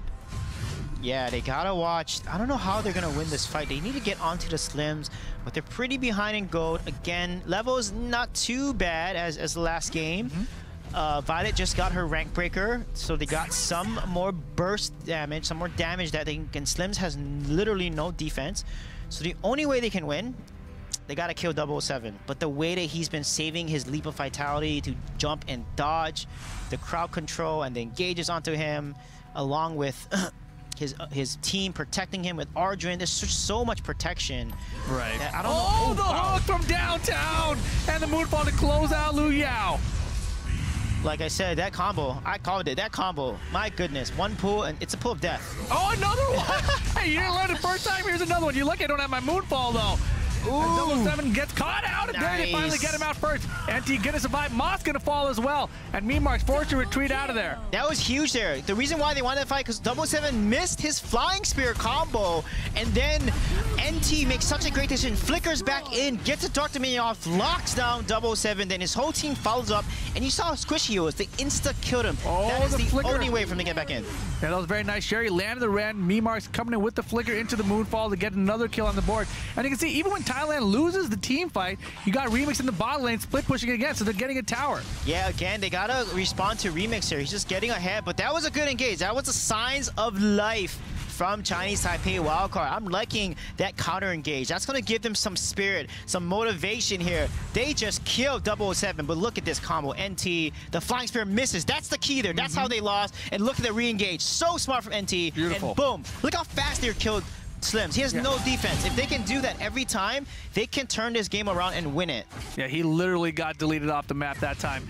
And here we go. We see Chinese Taipei regrouping in the mid. They're going to 1-3-1 here. They're going to try to push out their waves. And they actually have a much better chance of this than they did in the previous game. Yeah, again, we need to watch the flicker usage here. Mina's flicker is down, so they gotta wait. Hualin doesn't have flicker. He needs to have it up when they re-engage. Arjun flicker is down. Remark flicker is down, so they're gonna basically back off a little bit. But oh my god, that combo again. Yeah, another beautiful spear, and get over here. Boy, this CC chain is ridiculous. Ouch. And again, 2 down for Chinese Taipei. Man, see Flicker. I mean, if Mina had Flicker, she probably Flicker to safety, but that is devastating because both teams have Flicker plays, right? Mina with the Flicker ultimate. You see Slims being able to jump with Leap of Vitality. Arjun, Shuri flickering there and using his ultimate call or his Ren to land. Yeah, there's no challenger. That's a free high ground tower. They're just so well executed, this team. I'm so impressed watching Thailand play. Oh boy, and 1-1 caught way out of position now. The Moonfall's already out just to top him, just for fun. I don't even know. Bye, Scud. It's been nice knowing you.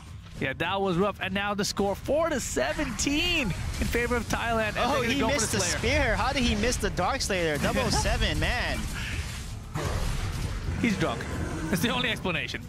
I mean, Slim does take Savage Potion, right? This is ultimate. Yeah, that's what it is. You know, boost his skills up a little bit. It's a mystery potion. No berserky. One of those type of 9,000 gold lead now. And look at that. Level 11 Mina. Oof. Mina is so tanky. I mean, so squishy. You want a Mina that's super tanky. Look at that. Casually just strolls to the right, dodges it real quick. You know? But yeah, I know. It's coming. I'm just going to step right over here. But again, the mid tower looks like it's going to fall here. Chinese Taipei don't even want to try to engage. Oh, man. Moss went for that Devil Chain too far away. Mischief and the spear from downtown again. And oh, man, the ride off the flicker. Very nice. My goodness. And the shock now to try to stop the push. And Wallen chasing it after 007 misses the cyclone, though, but he came to close it out with it.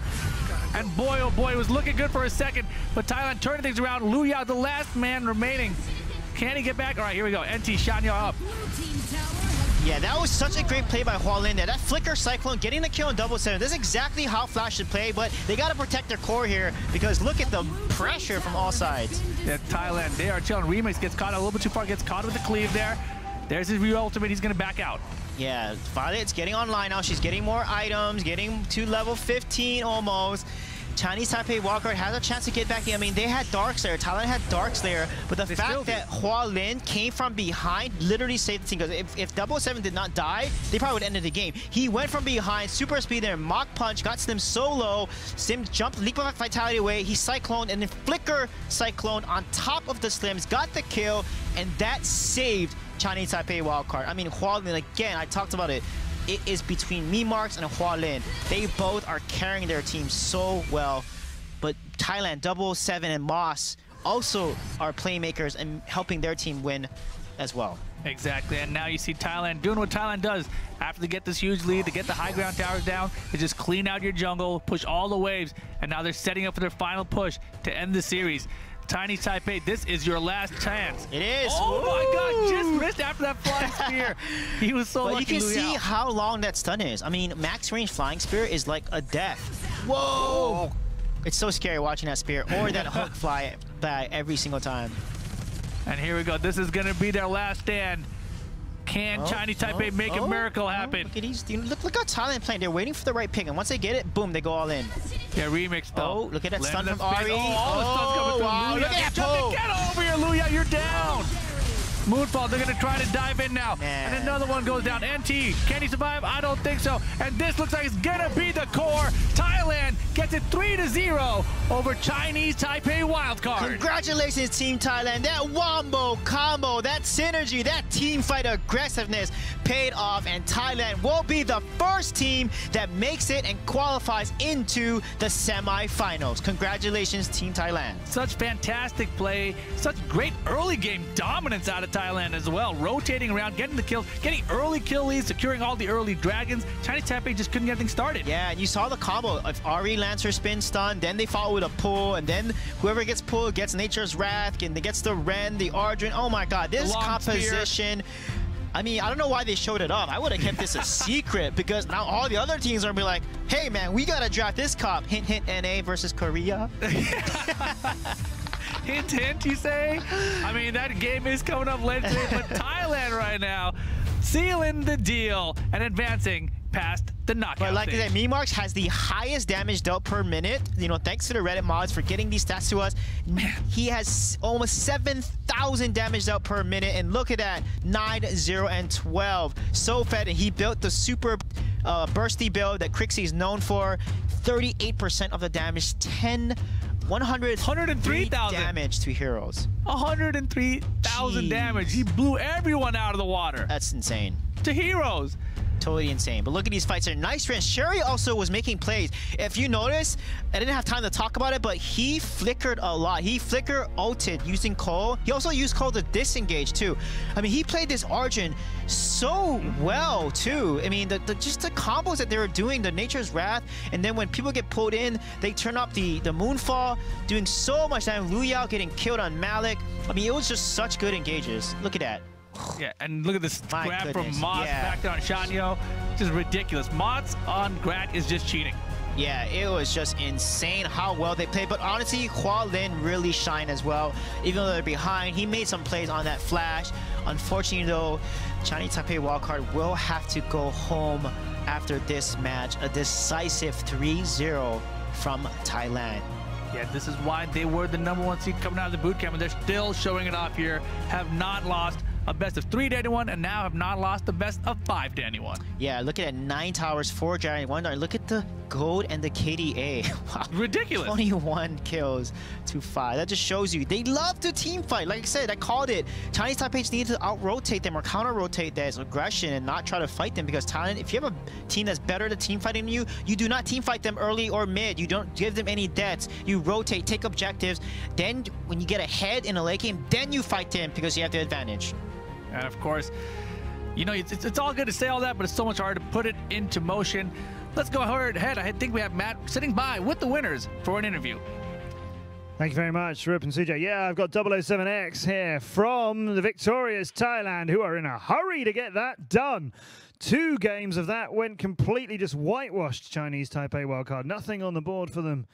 That's a pretty big showing into the semi-finals. So congratulations, Thailand. You are our first semi-finalist.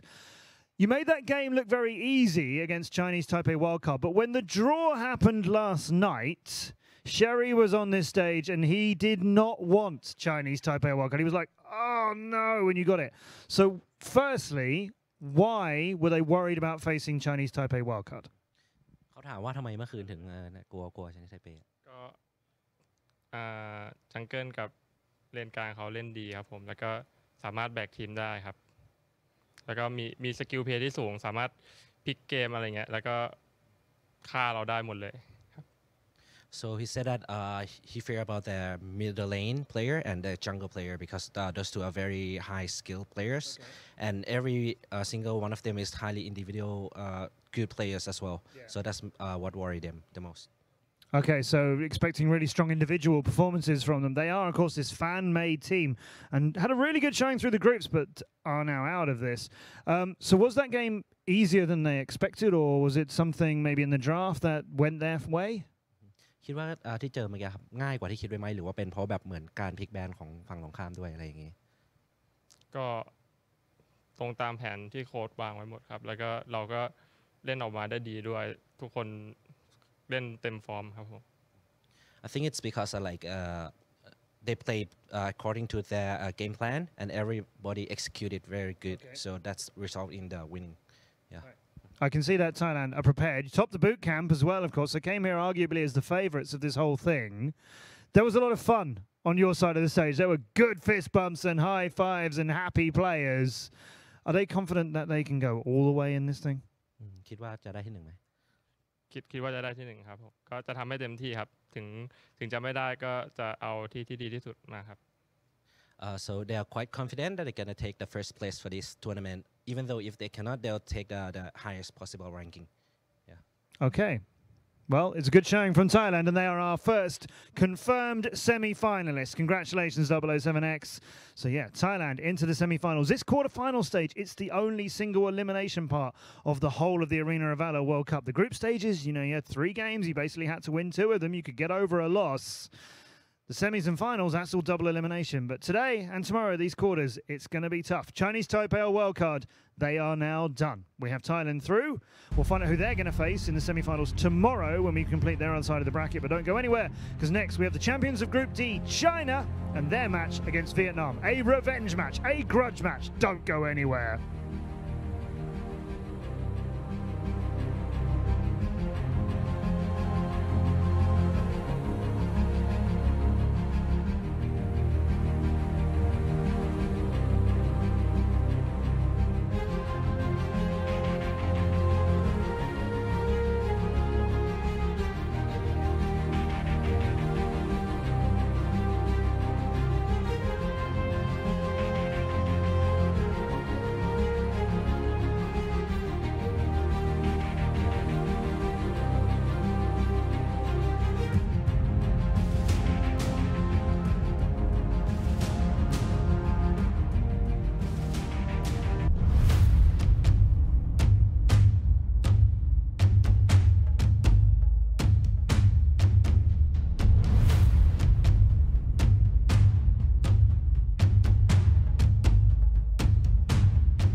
Hi everyone, today I'm going to introduce Batman.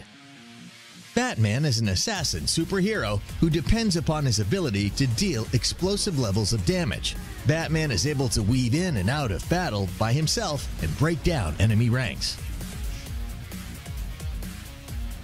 Passive skill, Caped Crusader. Batman bends himself to the shadows. He will gain a 20% increased movement speed when he nears an enemy hero. However, this speed boost will disappear should he leave with his back turned to the enemy hero. So Batman is able to rely on this speed boost effect to easily hunt and slay enemy forces as they flee while low on health. Skill 1, Forearm Strike. Batman releases a quick blade that deals damage to nearby enemies, followed by a second attack against a random enemy next to him, dealing the same quantity of damage. This is an area of effect skill, and the second attack preferences striking enemy heroes. His first skill is certain to deal grief in 2 stages to the enemy when he faces only one enemy hero. Skill 2, Batarang. Batman will throw out a batarang that damages enemies and reduces their movement speed. This is a straight line area of effect skill that, after 3 seconds, will also cause enemies to suffer physical damage equivalent to 24% of the HP they just lost. If enemies who have suffered from Batman's second skill are struck again by Batman within 3 seconds, they will become dizzy and enable Batman to restore some of his HP. Deal a lot of damage after you just release the second skill during battle, and you'll boost the damage you inflict after 3 seconds to its maximum extent. Skill 3, Dark Knight. Batman uses his natural affinity with bats to make himself invisible after 1.5 seconds. This skill will last for 30 seconds, during which time, if it is released again, Batman will appear and launch an attack in your designated direction.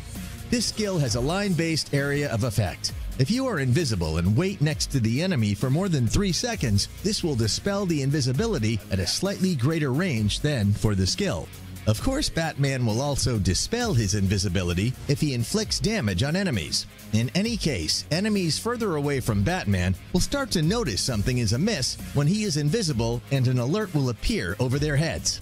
So you have to grab the opportunity once your third ability makes you invisible. Get close to enemies and then release all your skills on them. Typically, Batman will damage enemies using his second and first skills together. One use of Batman's second skill is sometimes enough to take out an enemy when they are low on health. Should Batman not be doing very well, he can activate his third ability to slip away from the field easily. Batman would normally first use his ultimate to hide himself in the shadow. Then, after getting close to his enemies, strike with his second skill and unleash all his skills in a quick flurry of takedowns. Of course, you can also reserve his ultimate for a second release, and it may get used again as enemies flee. In summary, Batman possesses super rating skills and can easily deal explosive damage for a win. Thanks for watching today's Hero Spotlight of Batman. See you next time.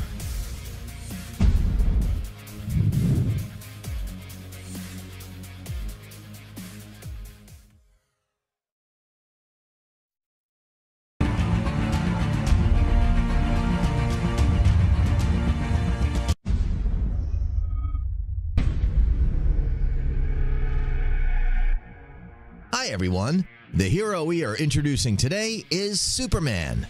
Superman can crash enemy team formation as a warrior or can quickly finish enemy targets when they are running low. Speed is power. If you are not a tanky hero, then whenever you see a Superman flying, stay away from him. Passive Flight. Superman has 2 modes, flying and walking.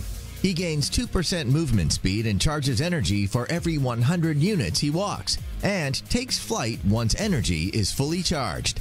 Flight mode grants 20% movement speed when moving towards an enemy, and his normal attacks deal additional damage equal to 12% of his own maximum HP. Superman exits flight mode when he is hit with a control effect that lowers his movement speed to 375 or less. Superman's passive is the key to deal high damage, so make sure he can be in flying mode as frequently as possible. To make sure he can take off quickly, a recommended item is Gilded Greaves. It can prevent Superman from being slowed down. First ability, Kryptonian Strength. Superman uses his ice breath to generate a blizzard that deals physical damage to enemies and slows their movement speed by 50% for 1 second. If in flight mode, Superman rams into enemies, dealing 12% of maximum HP physical damage, and then fires his heat vision, dealing an additional physical damage. Superman's main ability to deal damage, it is recommended to level up first. If Superman is in flying mode, the first ability can also knock back enemy targets. That being said, you can now get behind enemy's team and push them to your teammates or tower. Second ability, Man of Steel. Superman unleashes his full power, which immediately frees him from control effects and significantly increases his movement speed. If in flight mode, Superman will slam the ground and knock back enemies, dealing physical damage as well as rid himself of control effects and increase his movement speed. Although Superman's second ability can boost movement speed, but due to its long cooldown, it's not a good idea to use it at first. Try waiting for enemies' control abilities, then unleash Man of Steel to offset them. Ultimate Speeding Bullet. Superman taps into his full potential, which increases his charge-up speed by 100% for 10 seconds. If in flight mode, Superman will ram into his enemies and knock them back, dealing physical damage, and have his charge-up speed increased by 100% for 10 seconds. While flying, Superman's ultimate is a crowd control ability. He can use it to push away enemies' targets when teammates are running low. When playing Superman, here are some of the tips to remember. 1. Superman can provide fast support. After cleaning the waves, Superman should always be looking for support opportunities in the first time. This will make it easy to outnumber opponents and win the battle. 2. Superman is a great threat to enemies' squishy heroes, so attack from behind enemies' team is definitely a good choice.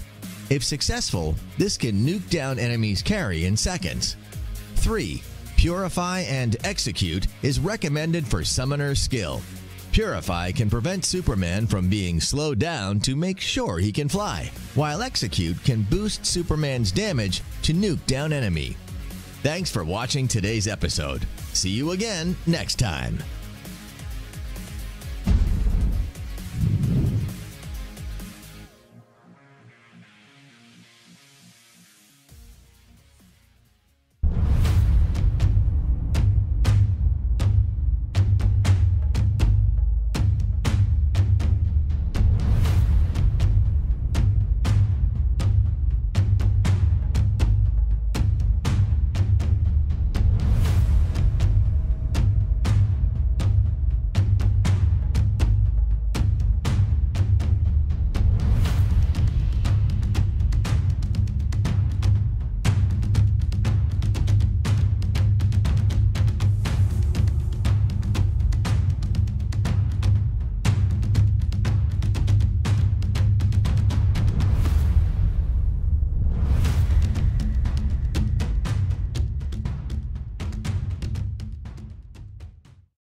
Take a good look at the team that I'm next to here on our stage. They're in the next quarterfinal of the Arena of Valor World Cup, and they are the home team, the local team. They are North America.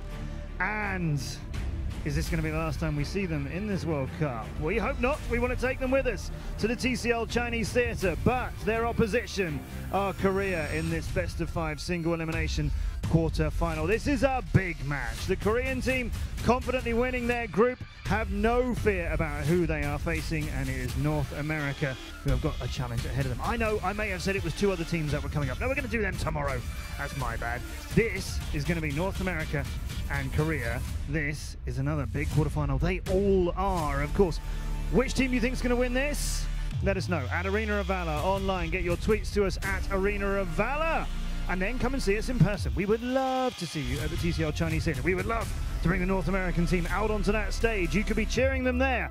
You'll need to get your tickets first, and you can do that at AOVWorldCup2018.eventbrite.com.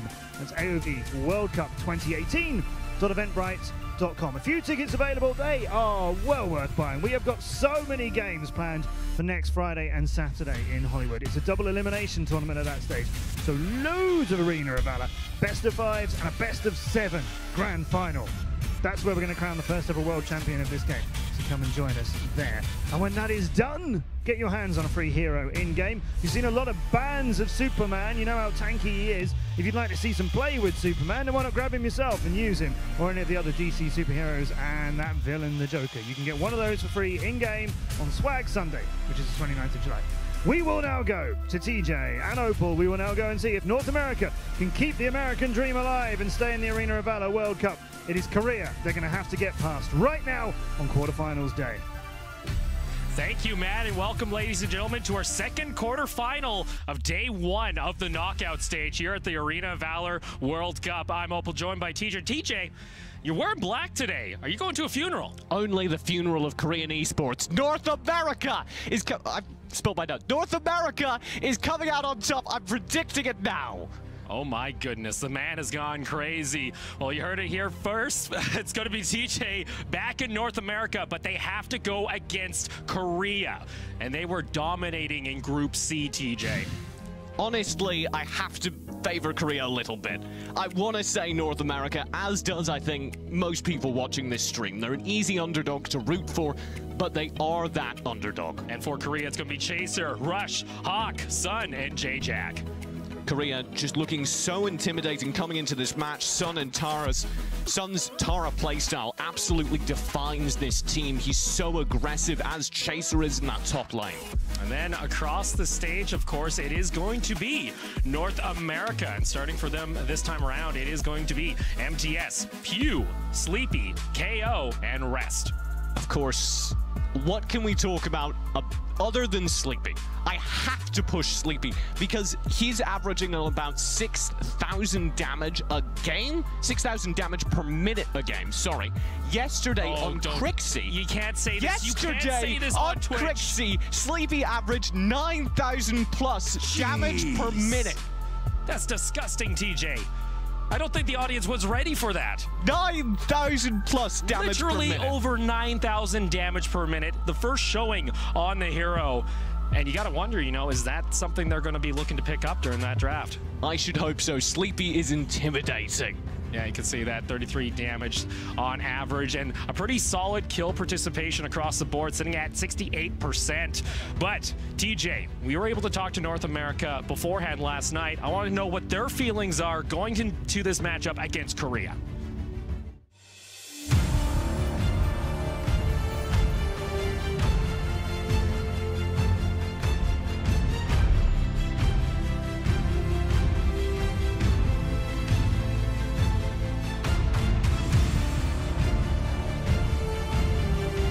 I think every region underestimates us.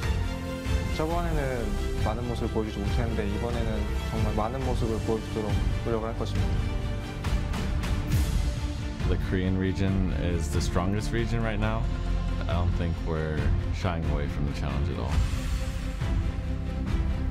뭘 어떻게 하든 결국 저희가 이깁니다. Team North America as a whole, I think, is a powerhouse of aggression. 저격을 해도 저격을 안 당할 거니까 저격할 생각하지 말라고.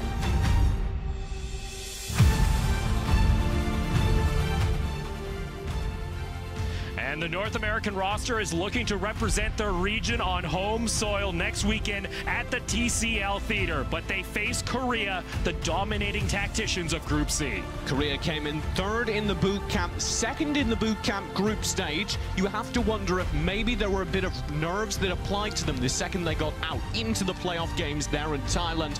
Do you think there's any chance of the same happening here? I think so far they've shown themselves to be quite the strength to deal with. Either way, we're going to go ahead, go on stage. It looks like North America has actually won the coin flip, so they will have first pick or side selection in their favor. Side selection presumably locking in for that first pick, as most teams have been, and I think first pick is incredibly powerful for them.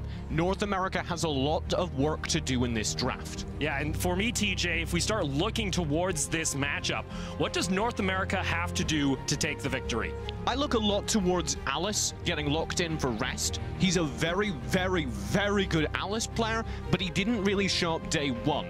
I want to see Rest in peak performance. I want to see him on his most comfortable character and on one of the most powerful supports in the game. And then when it comes to the play style, what does North America have to do to try and catch Korea off guard?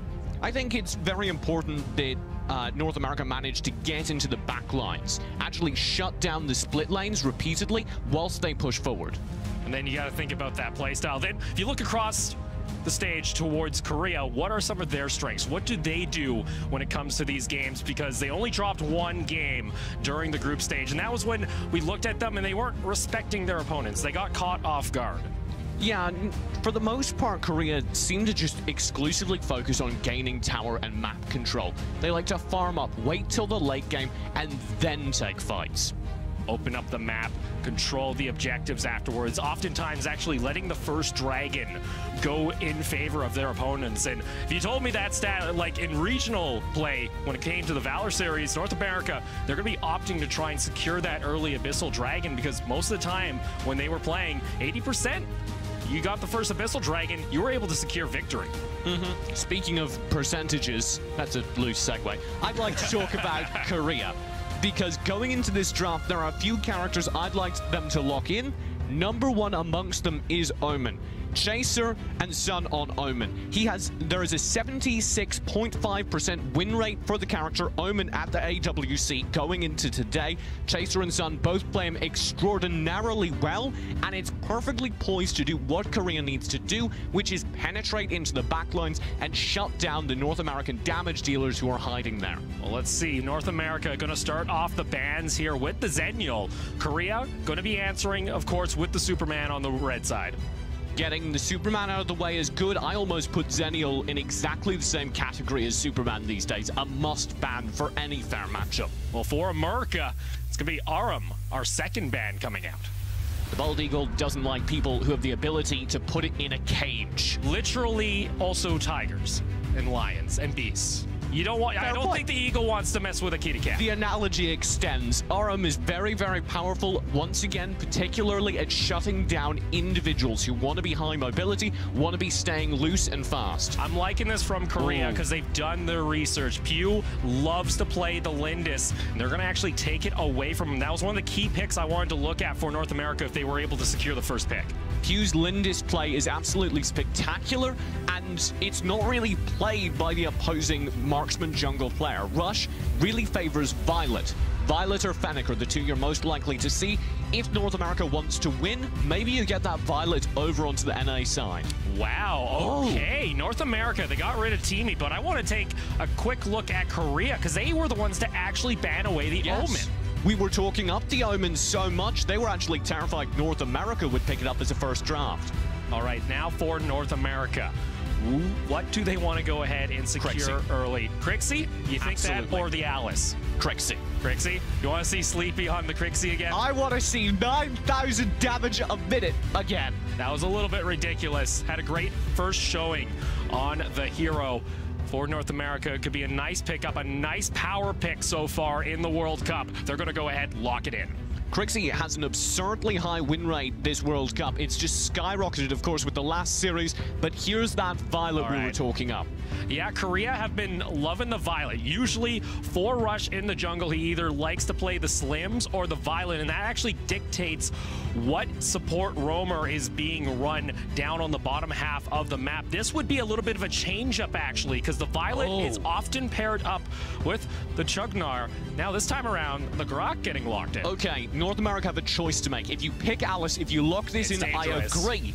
But the primary idea here for Korea is that they have the potential to do damage to the Alice and the Crixie. I agree with the decision.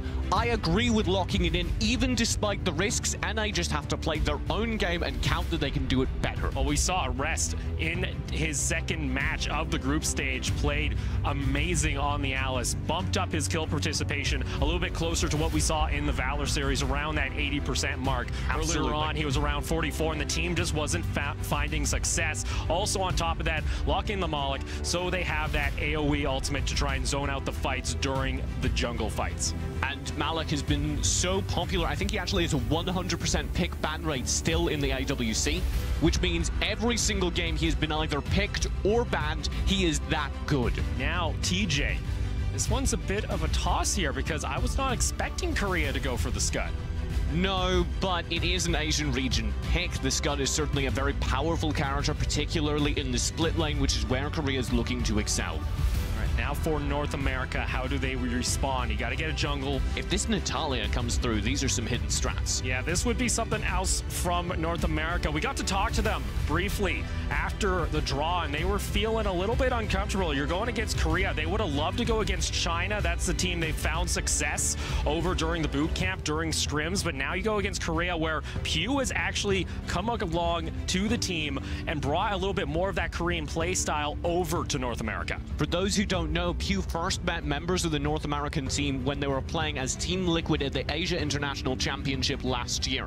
He came over as a replacement for Rocker, their old jungler, and has found his place in the team at this World Cup. All right, Slims gets locked in, but TJ, the Lubu coming out here for North America. The Natalia was a bait, as I expected. I like the Lubu pickup because he's a very good split lane character. We saw a ton of him in the boot camp, but we've seen much, much less recently.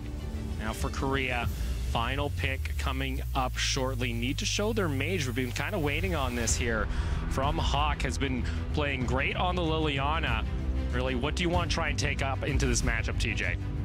Well, Hawk plays a little bit of everything. Liliana would be something I'd favor just because, again, they need to get to that backline and find big damage. They could also go for a more static mage, look to combo with the Grak, pull out maybe a Praetor or something like it. All right. Oh, that's not a Praetor. That is something like it. That is not what the Praetor you were thinking about.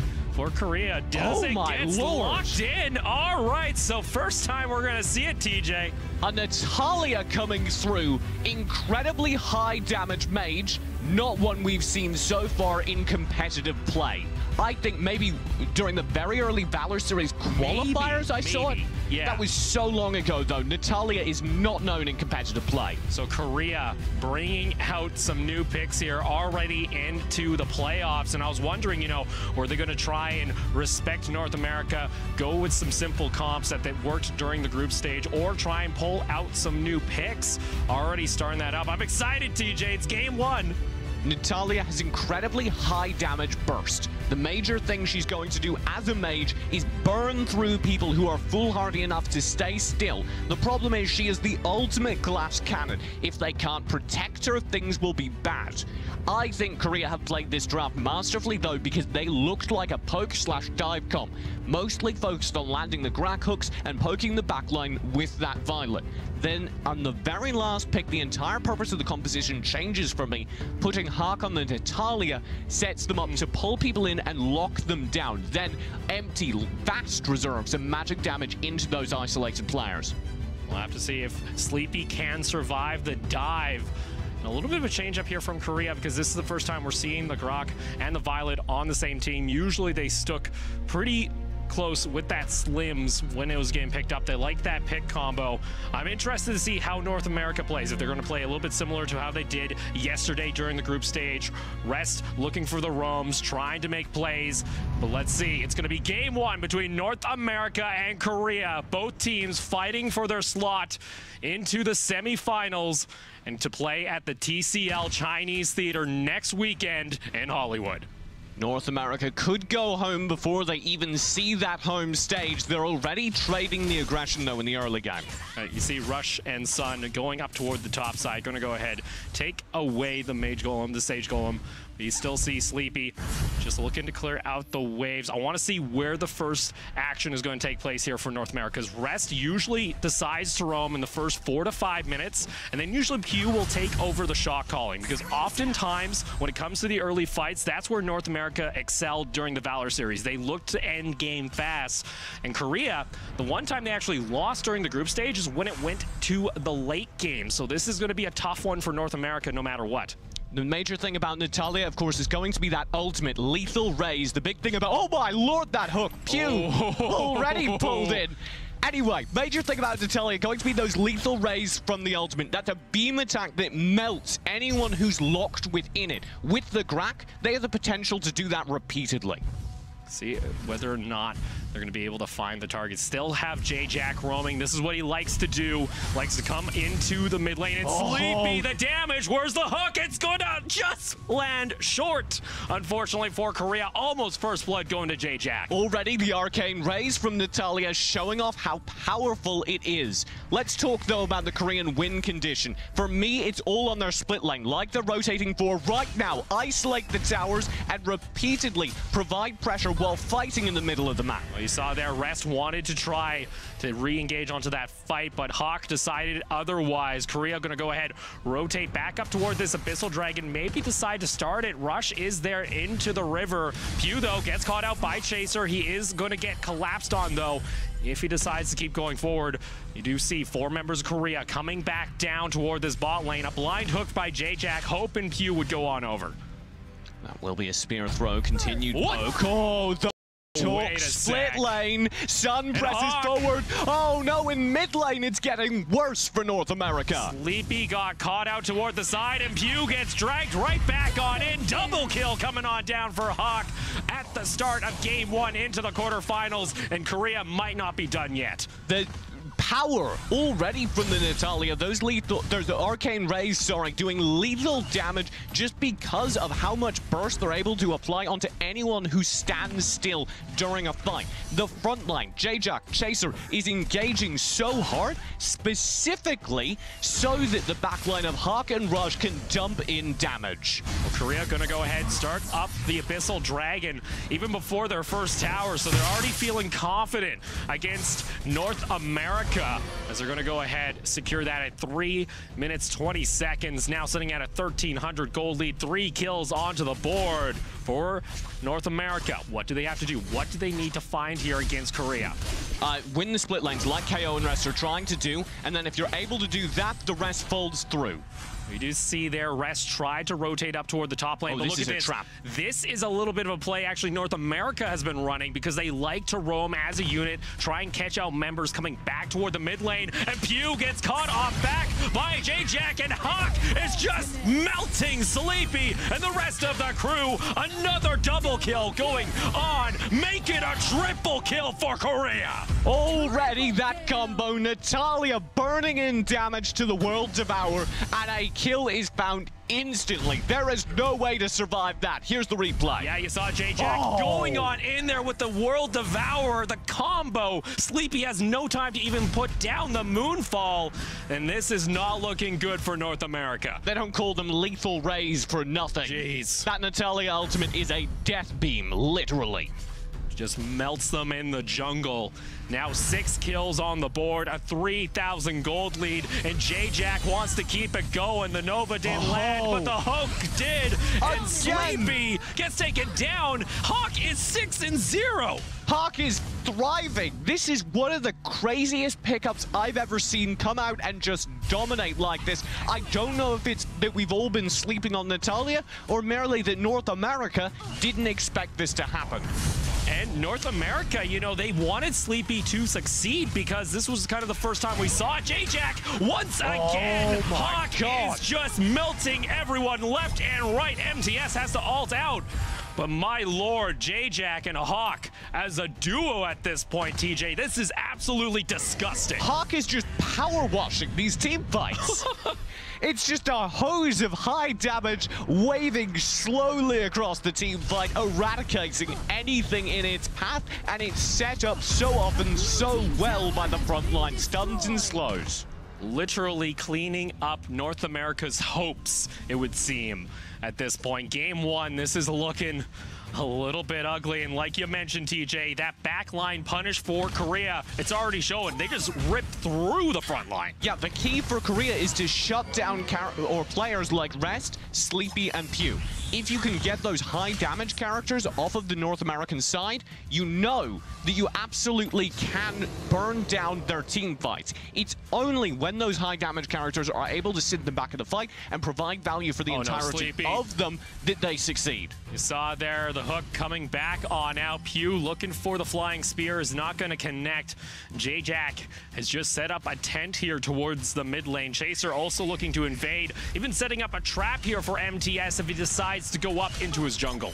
Oh, I don't think anyone's leaning out into this jungle. It's been well established as Korean territory. This is Rush's jungle now, stacking up his items. Sleepy wants to try and rotate. Rest is also there, and that was kind of the big thing here for me. If Rest gets caught out early, he kind of loses his impact, because that's where he finds the fights early. Now Pew has to go for the shot calling, but look at this, the tower's going to get taken down. Chaser onto the backline. Pew gets isolated. You can't shot call from the dead, and unfortunately for North America, now their second-tier tower is going to get taken apart. You may be seeing that Arcane Nova coming through from Hawk. It's so good as a zoning tool. If you touch the giant globe of death, you're stunned, you're slowed, you're out of there.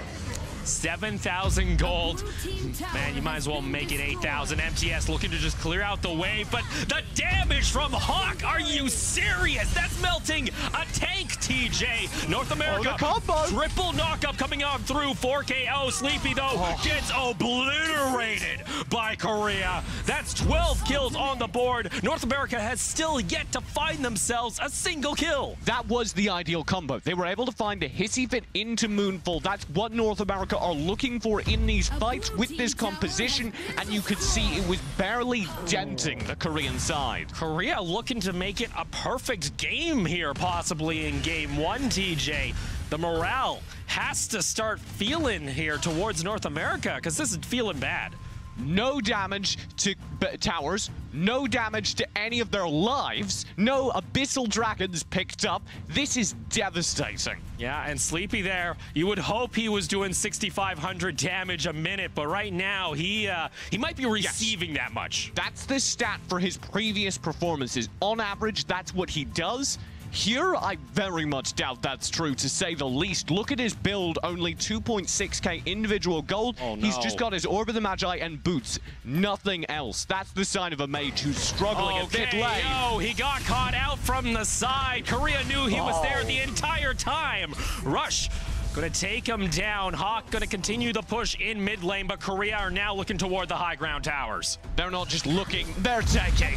Chaser just knocks that one apart. A hook onto Rest. J-Jack, you can't do that on Twitch. That's just not safe for work at this point. And Sleepy too. What is going on, North America? That's 2 towers down in the base. Exposed core.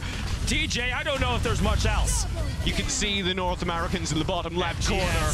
He goes on for one last stand, but Korea's looking for the kills. They won't even give a kill over to North America. Perfect 0 game. to 18, make it a perfect game one. That was a speed run. My lord, that was like a 9-minute game. That was insanely good from Korea, and all off of the back of a previously unheard from strat. They build the entire roster as though their goal is to play poke and shut down the backline. Then at the very last second, you lock in the Natalia and do that. You see Rest, he's smiling. He's like, guys, we gotta ban Natalia. That is, I don't think we can deal with that. I don't know if North America's ready for it. I don't think Natalia has ever been played in competitive before, at least not at the high level, and you can see the effect it had here. 11, 0, and 4. I'm afraid to see the damage chart, TJ, because I want to see it. Show me the damage. Oh my lord. It's not as high as I was expecting, but still a large part of Korea's damage. But you know what's really interesting? I'm very impressed by how well they shut down Pew. That man Pew and actually Sleepy as well, they normally are such leaders for their team. Here they were completely demolished because they were the primary focuses. It wasn't how we expected it to happen though. The vast majority of the kills onto them came by virtue of this combo, J-Jack into Hawk. Yeah, I saw J-Jack often hitting the hooks on Pew once, twice. I think there was at least 4 times he caught him out, and that combo with Hawk. One was beautiful. That was disgusting. Beautiful. You can't have any better Arena of Valor than that. Power washing North America. I stand by the analogy. Look at that. Yet another kill. Sleepy even trying to use the Moonfall there. This looked like the fight for him, but already the Moonfall was gone, and Chaser just dived onto Sleepy, and just the map awareness for Korea. I believe KO actually speculative. No, I think KO ended up walking into the brush because Korea was there for a solid 20 seconds.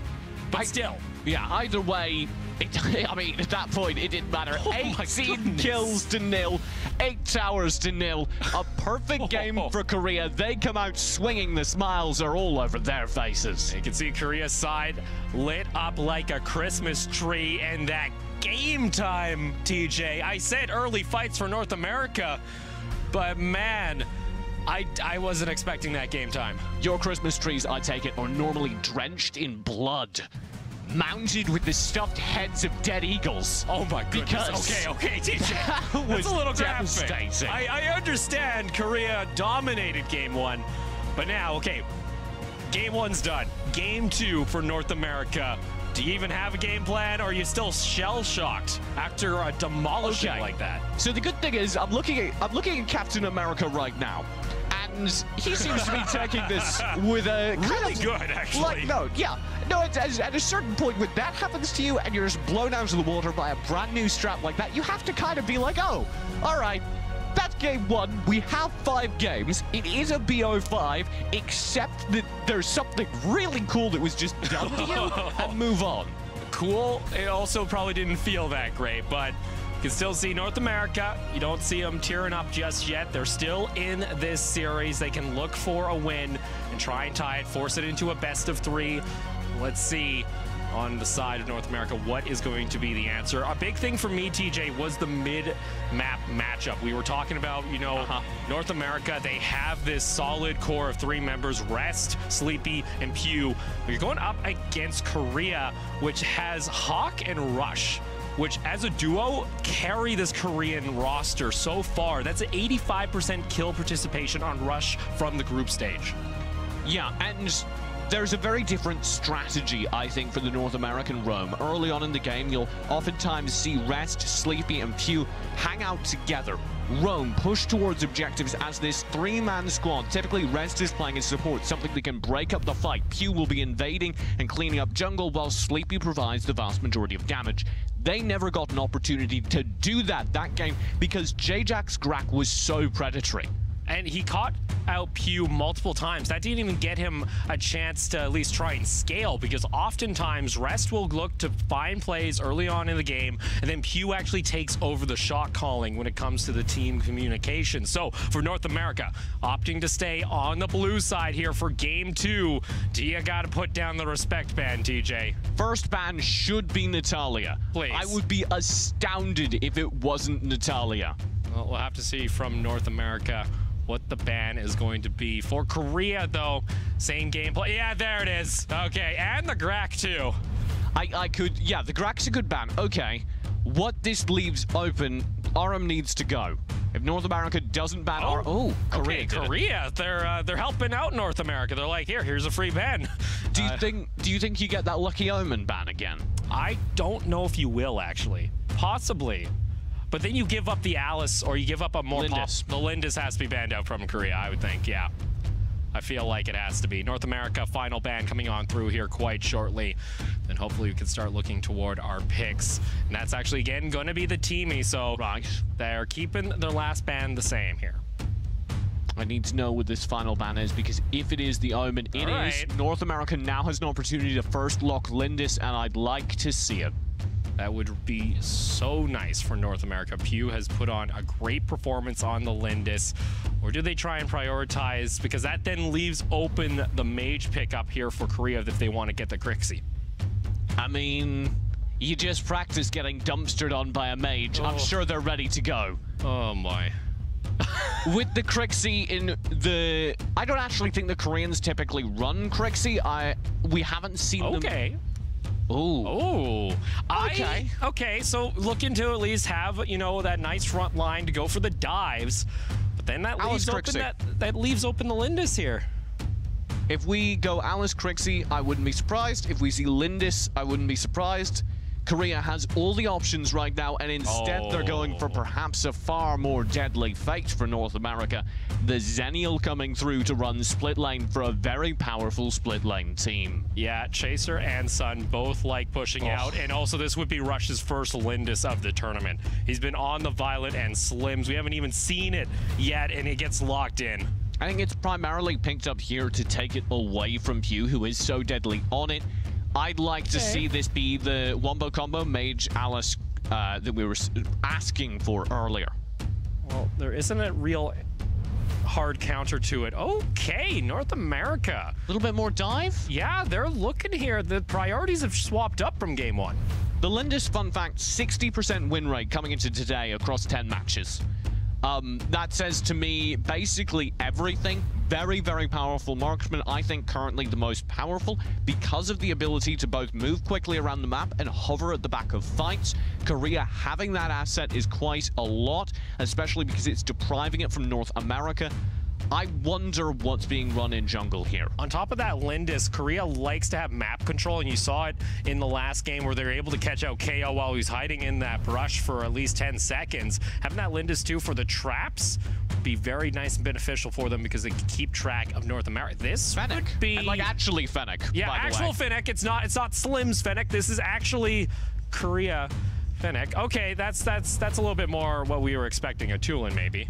The Tulin Liliana either works in mid for Hawk. Like I said, he doesn't really like the Crixie. He tends to prefer more mobility-focused mages. Now, for Korea, most of the time, they run the Chugnar when they have the Violet. So oftentimes for Korea, when they're running their support like this, they like to enable Rush, mainly for him to carry these fights, because his Violet KDA, after that game, I think it's somewhere in the line of 40, it's a 40. He hasn't died on the pick yet in 4 games. Now to have a Lindis, that's going to give him so many options.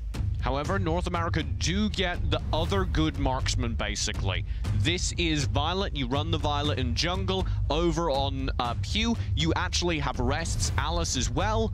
I like this draft for NA, and provided there are no more surprises, I think this is a decent chance. Like, we've done our research, and we were not expecting at all Natalia. For Korea, what would be nice to round out the comp here? Toro? Just spitballing here if they want to make anything else look good. I honestly think that they need another split lane. Typically, you see the Juggernaut played in Rome. However, we have seen Juggernaut played split lane, in which case they need a more dedicated support. Yeah, J-Jack's been liking to play it. So, still, let's see what the split's going to be.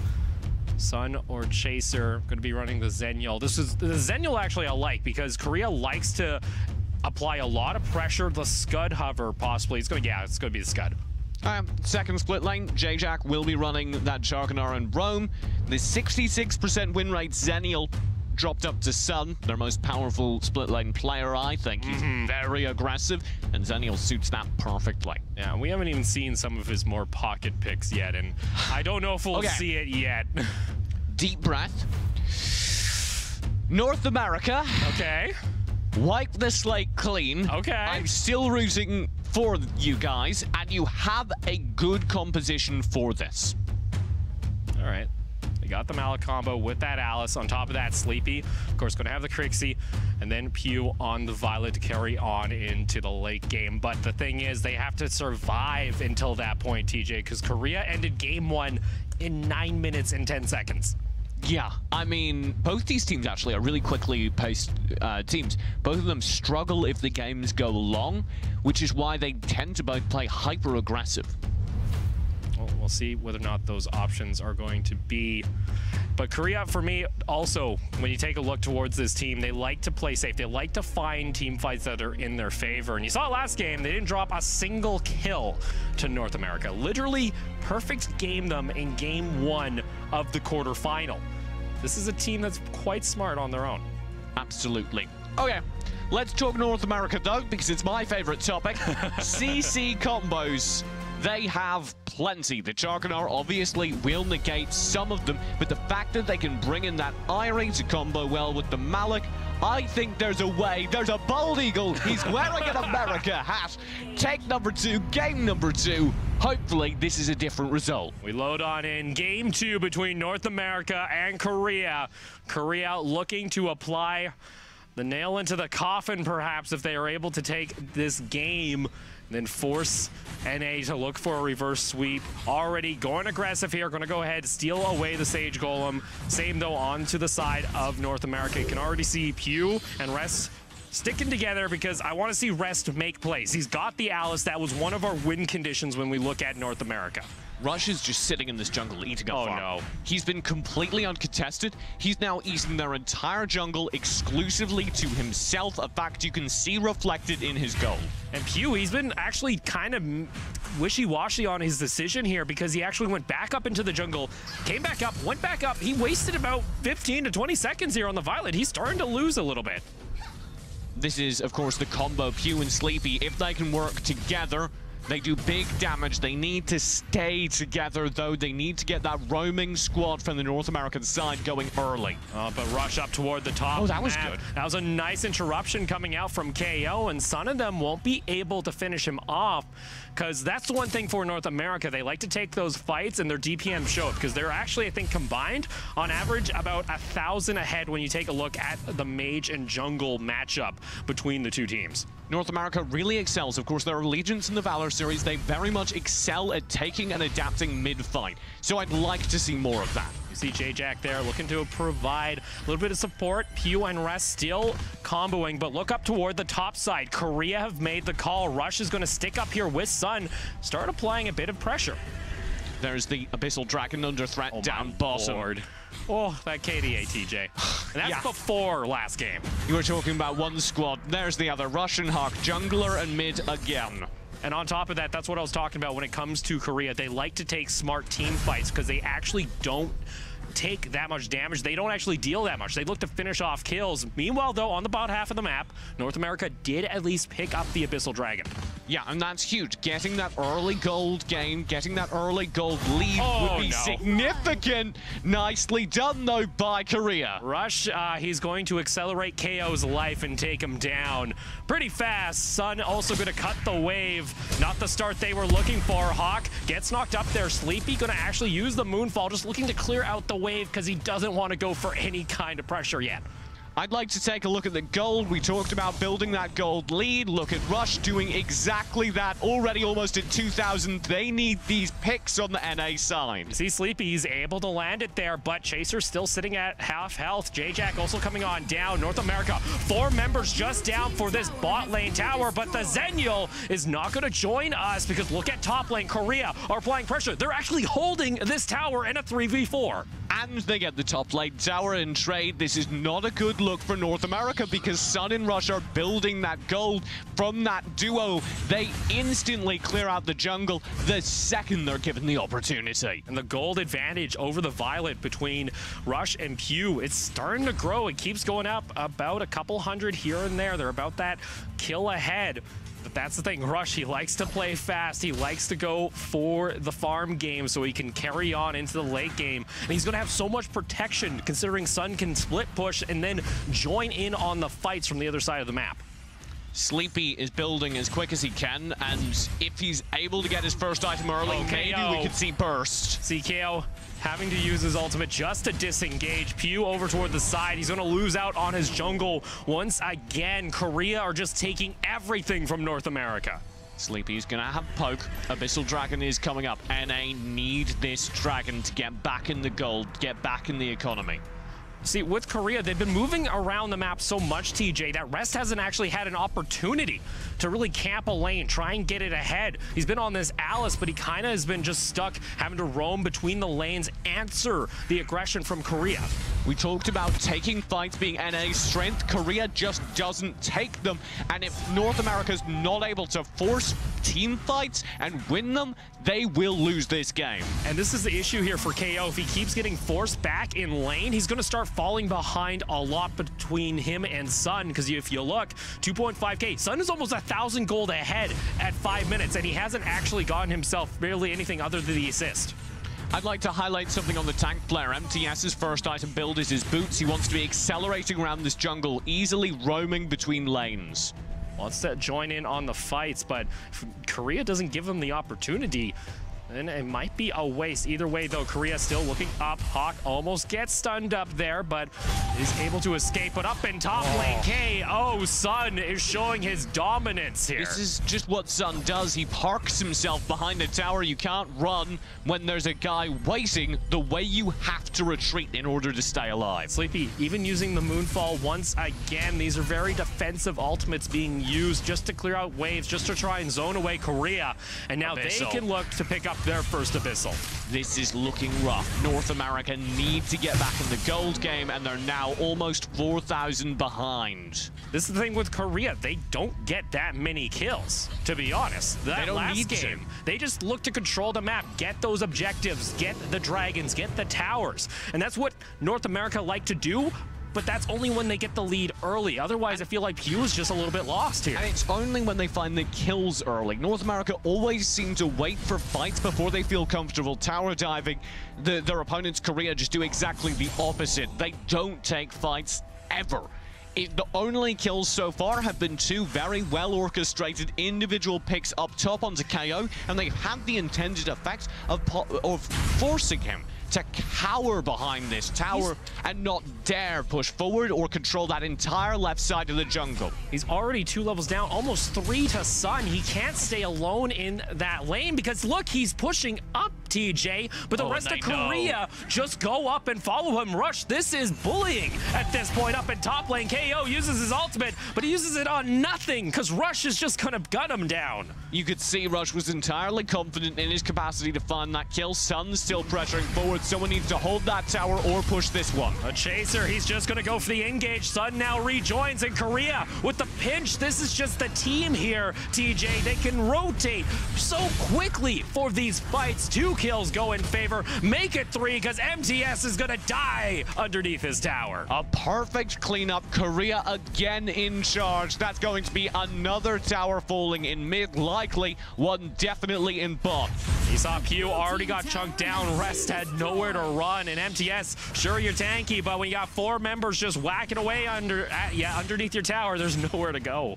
And I love the way they've been able to build up this Lindis because of the constant invades in that bottom or in that top left side jungle. You can see 4.6k gold. He's already 5.1k gold. He's already built Rank Breaker, his 3rd item. This is going to do massive chunks of damage onto anyone who thinks they can take a fight. He can just go through any health, any armor that's put up, and now is, however, a glass cannon. If there can be dive, pick off the isolated player.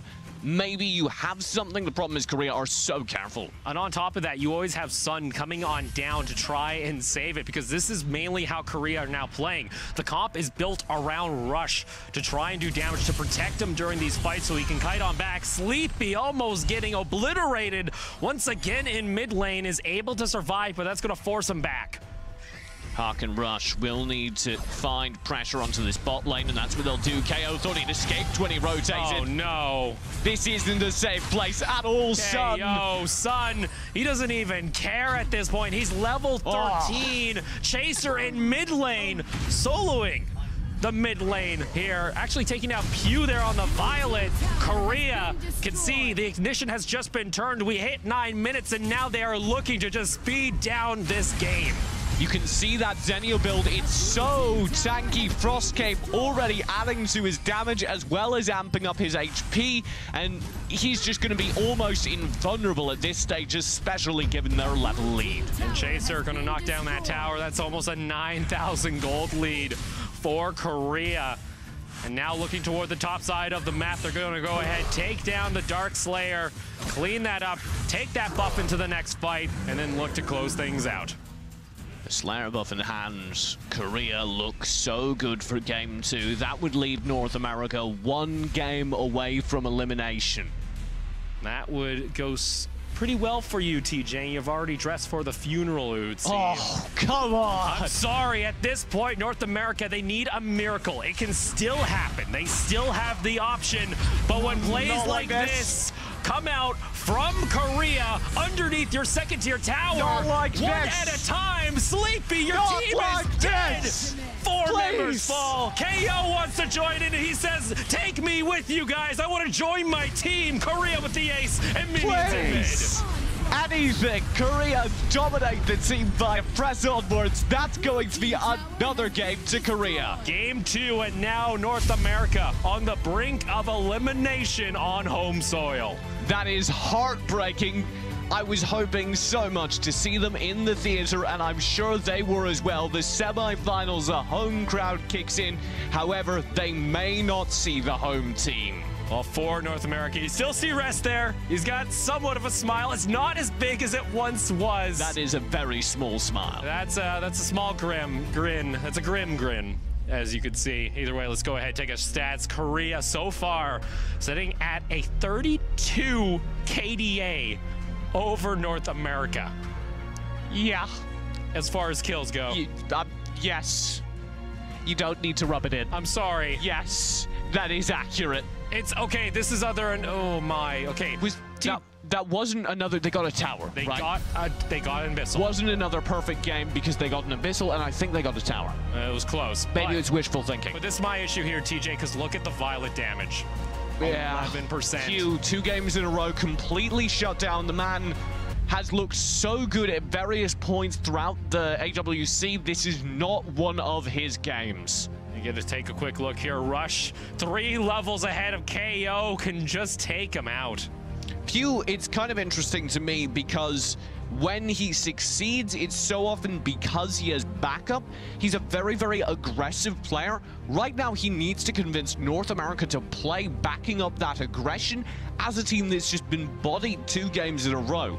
The #1 most important thing for me going into Game 3, if North America are going to turn it around, 1, draft well, 2, keep playing aggressive. Play your own style despite the odds. And that replay there kind of showed it to me, TJ, that, you know, North America, they kind of threw in the towel because you're going in for a fight 1 at a time.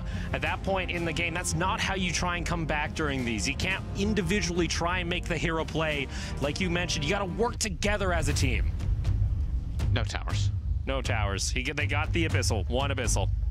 That's all that separated them from being perfect game twice. That is impressive. I don't like. I'm here definitely as a Team America fan. I definitely like those players a lot, but I have to say what Korea are doing to them is just a display of Arena of Valor's skill, the likes of which I have not casted yet. Well, I literally said dominating tacticians from Group C, and they are showing it here. North America going to actually be on the red side here for the draft. They decide, well, let's change this up. 2 picks in a row. Maybe that gives us what we need, even though we don't get first pick, even though we don't get first ban, that might give us what we need to change the pace. Well, it's unfortunately, when you look here, for North America, you got yourself a bit of happiness there from MTS. You know, he did have 37% of the team's damage on a Malik. Not where you want that damage, but still see the smiles. They're enjoying themselves. They've at least gotten this far. And you might as well give it your all here in Game 3. You might as well. This is game number 3, potential elimination for North America. He's still got that fan. Hey, he needs to cool down after all those hot plays. I'm sorry, Korea at this have been point, dropping. he deserves to have, you know, people fanning him from the side. He deserves servants. They are playing worshippers. They are playing like kings, TJ. Yes, absolutely. North Korea game 1, it was just a purely fantastically new strategy, bringing out the Natalia, a character I have not seen ever played in competitive before. And then game number 2, it wasn't a case of a new strategy, it was a case of perfect execution of the old. And when you bring out that pick actually early on into your first matchup, that kind of gets into the heads of the other teams after seeing that display. Now you got to say, man, do we have to ban this mage, or else are they going to bring it out again and do what they did to North America? We don't want to be on the receiving end of that, possibly. I certainly wouldn't want to, and it is so clever to run the Natalia just once. If they pick it again right now, I would actually be surprised, because as long as the only data any other team has on the Natalia is that game, nobody is going to dare let it through a banning phase. And we're sorry, guys, on the server, you're going to be dealing with a lot of Natalias possibly now in your ranked games after that display. Korea on your blue side, North America on the red side, 2-0. Korea looking to put away the coffin into the ground. Teamy going to be the first ban. Banning out T and me. It's played decently over on the North American side. It's a very powerful character. I understand why you'd get rid of it. For Korea here, they don't even seem to care about rest on the Alice. This is something we've seen from Korea, though. When they feel confident, respect bans. What respect? Why on earth would you ban out your opponent when you can just power through them? Literally demolish them. North America understanding the power of this Zenial, but it's still Sun, it's still Chaser in these split lanes, and these guys are a bit ridiculous. I don't know what North America needs to do aside from play their game, because what we talked about, what we set up a lot for them was managing to find early team fights. They haven't been able to do that. They haven't found a kill yet, TJ. They haven't found a kill, but they've never actually found a proper team fight really either. And I'd really like that to change. If it does for North America, it comes off of them forcing it. And the way you force a team fight is you concentrate on objectives and invades. If you're constantly threatening the Abyssal Dragon, they need to fight you.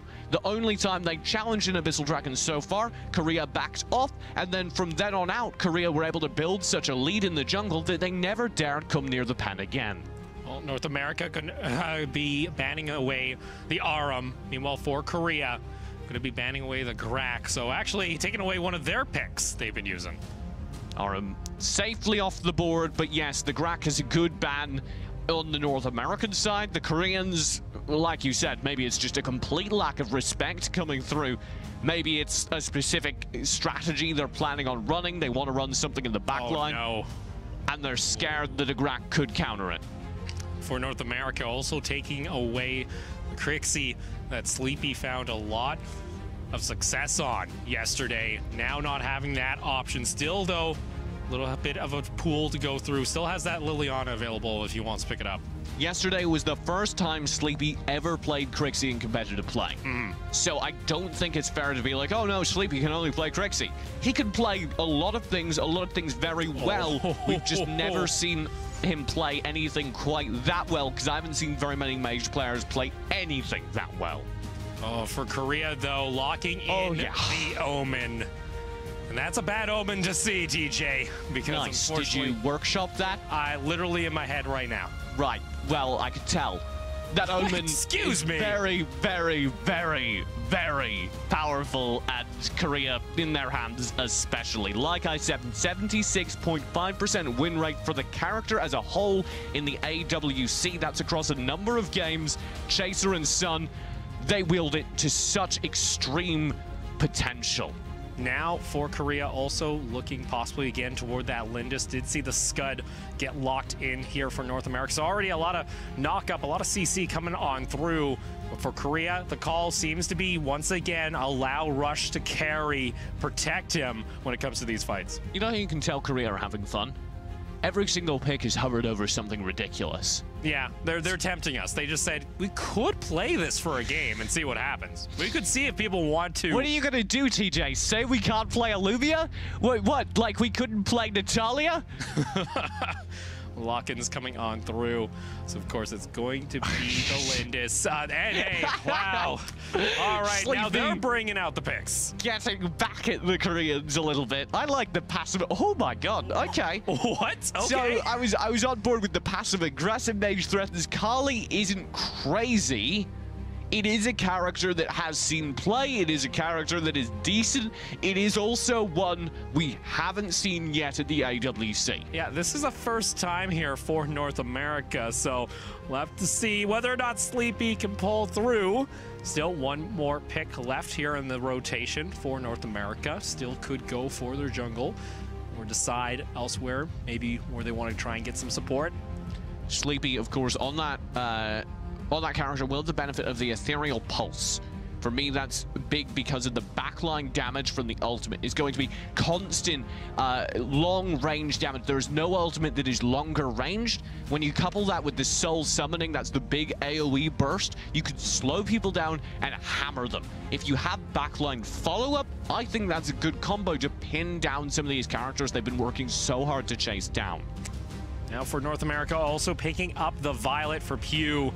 But again, he's got to make it. He's got to survive to the game, to the late game here. But Rush, well, he goes to his name. He plays the game fast. Korea just clean up the jungle.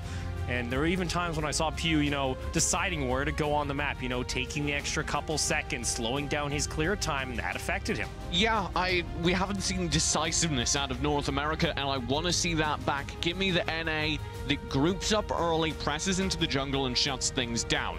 Maybe the addition of Sleepy on Kali as somebody who can play a little bit further back and is really good wave clear adds to that. You don't need to worry about your mid lane so much. You can stay tight and fast as a mobile unit. Well, for Korea, final lock-ins coming on through the Arduin and the Flash. They can get this Alice if they like. They like. They could go for it. I don't know if it's what they want here for Rest, because I didn't see the performance that I was expecting. Yeah, Rest has been struggling on the Alice. He plays it really well, though, and I've been asking them, advocating for them to just play to their strengths. They have to here. This is do or die for North America. They lose here, and their World Cup journey comes to an end. They do not join us next weekend at the TCL Chinese Theater in Hollywood. They go on home, or maybe stay and view from the audience if they want to. Got an excellent deal on tickets. Oh, you can't be doing that. I know I made the funeral joke, man, but come on. There's still that chance. It's game 3. It's do or die. Ooh. And you might as well pull out the picks that no one was expecting. Okay, well, Auravar's not nuts. He's a viable support roam. The big thing he offers instead of Alice is he can take that front line. Perhaps they were feeling like they weren't in a situation where their front line was tough enough to deal with dive, and maybe they're feeling like the ganks are getting on their nerves. Oromar is more self-sufficient than an Alice.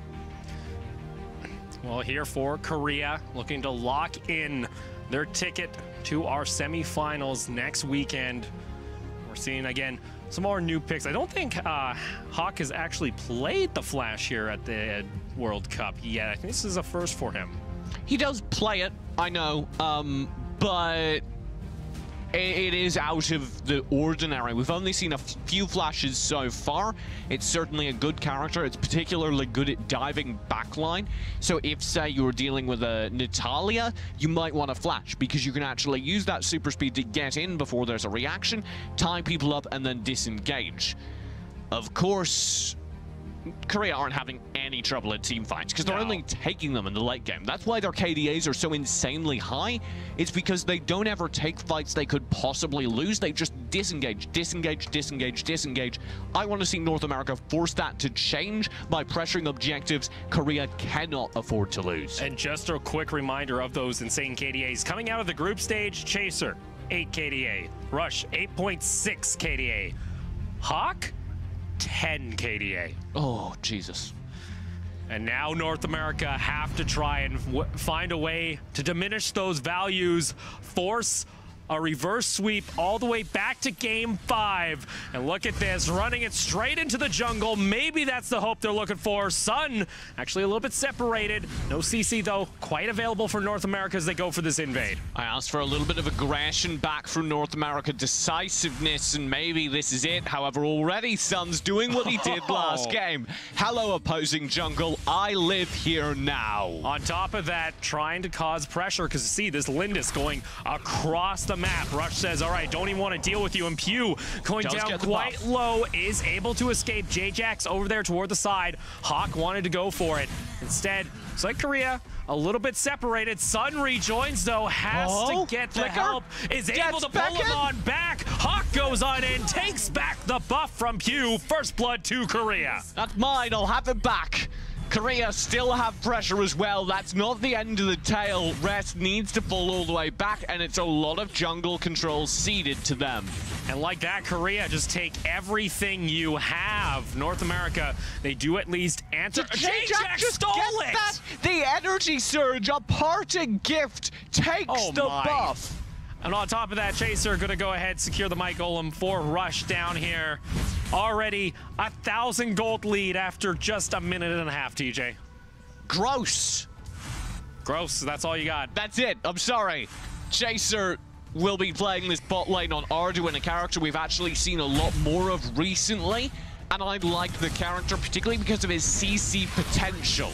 Oh, Hawk goes on in, is not able to use that Cyclone just yet. Still sitting at level 3. Rush is also there, looking for some fun in that mid lane. Sleepy just looking to clear out the wave, it would seem. Still have Rest looking toward the side, wanting to protect his mage, but so far, Korea. Sun? He's just striking a pose. He's already striking a victory pose, TJ. He just has to think about that Soul Eater. He's like, why am I here? What is a cup? What is an A, W, or C? Sun gonna also hit level 4 off that wave, and Korea right away start up the Abyssal Dragon. This is a team that I said, you know, they usually don't get the first Abyssal Dragon, but they are showing that North America, no pressure from NA. They'll just take everything away from them if North America's gonna allow them. And like what are NA currently finding value on a little bit in the mid lane, I guess, but that's not worth it. You need to be pressing forward. They have the group we were asking for, Sleepy, Pew, and of course Rest, but they're not pressing forward and challenging, and indeed they're ceding objective control across the map. You see Rush also coming on over there. KO is in toward the side. Rest goes down extremely low. Rush going to be ticked on down. All right, KO, he's able to pick himself up a kill and finally find the first one of the series for North America. Make it 2 KO. He's just doubled the kill count of North America. Literally 200% better than last game. It's coming home. North America take the series. Still, though, a mountain to climb if they want to fight their way back into this one. But a nice response after giving up that first Abyssal Dragon. You see KO, he snuck in behind them. Yeah, I really do like this from KO, actually. It was a very smart flank to go around, because the value of Scud in this is that he slows down the fight and allows Sleepy and Pew to find pressure. We said, North America, find team fights. That's where you excel. That's what they did. They forced a team fight. Korea got overconfident, took one they normally wouldn't, and already are feeling the results as NA, for the first time, are able to take a tower, able to find pressure.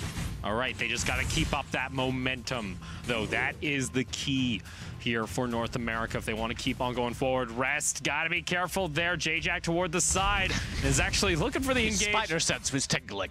He was thinking, I feel like there might be a giant elephant in this bush. The elephant in the room, as it were. Oh, elephant. Sleepy will have mid lane clear, but the pressure isn't there. Korea MTS wants a gank. Have to be careful underneath his tower. Rest does come on over, as the Flash also going to be making his way up through the jungle. Instead, Korea back off, going to go ahead, pick up that Spirit Sentinel for Rush. They are forcing Korea to back off from these objectives, though. I just want to see a more aggressive rotate. Bot lane, there is a fight. Top lane around that Golem there is as well. 2 engagements. This is a scary thing here, is Omen for Sun.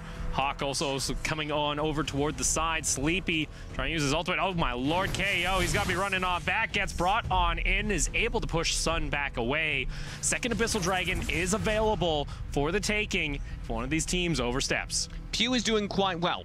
This is a nice change. He's at level 7, leading the team. That's what you want. Sleepy as well, doing decently. Also, holding at level 7. Keep that going. Stay in the game with your junglers. Keep pressuring. Stop Korea from stealing everything. And please, for the love of God, take that first Abyssal, North America. Pew also sitting over toward the side. They know J-Jack's over here. Rest's going to spot him. He's going to push him back down the river.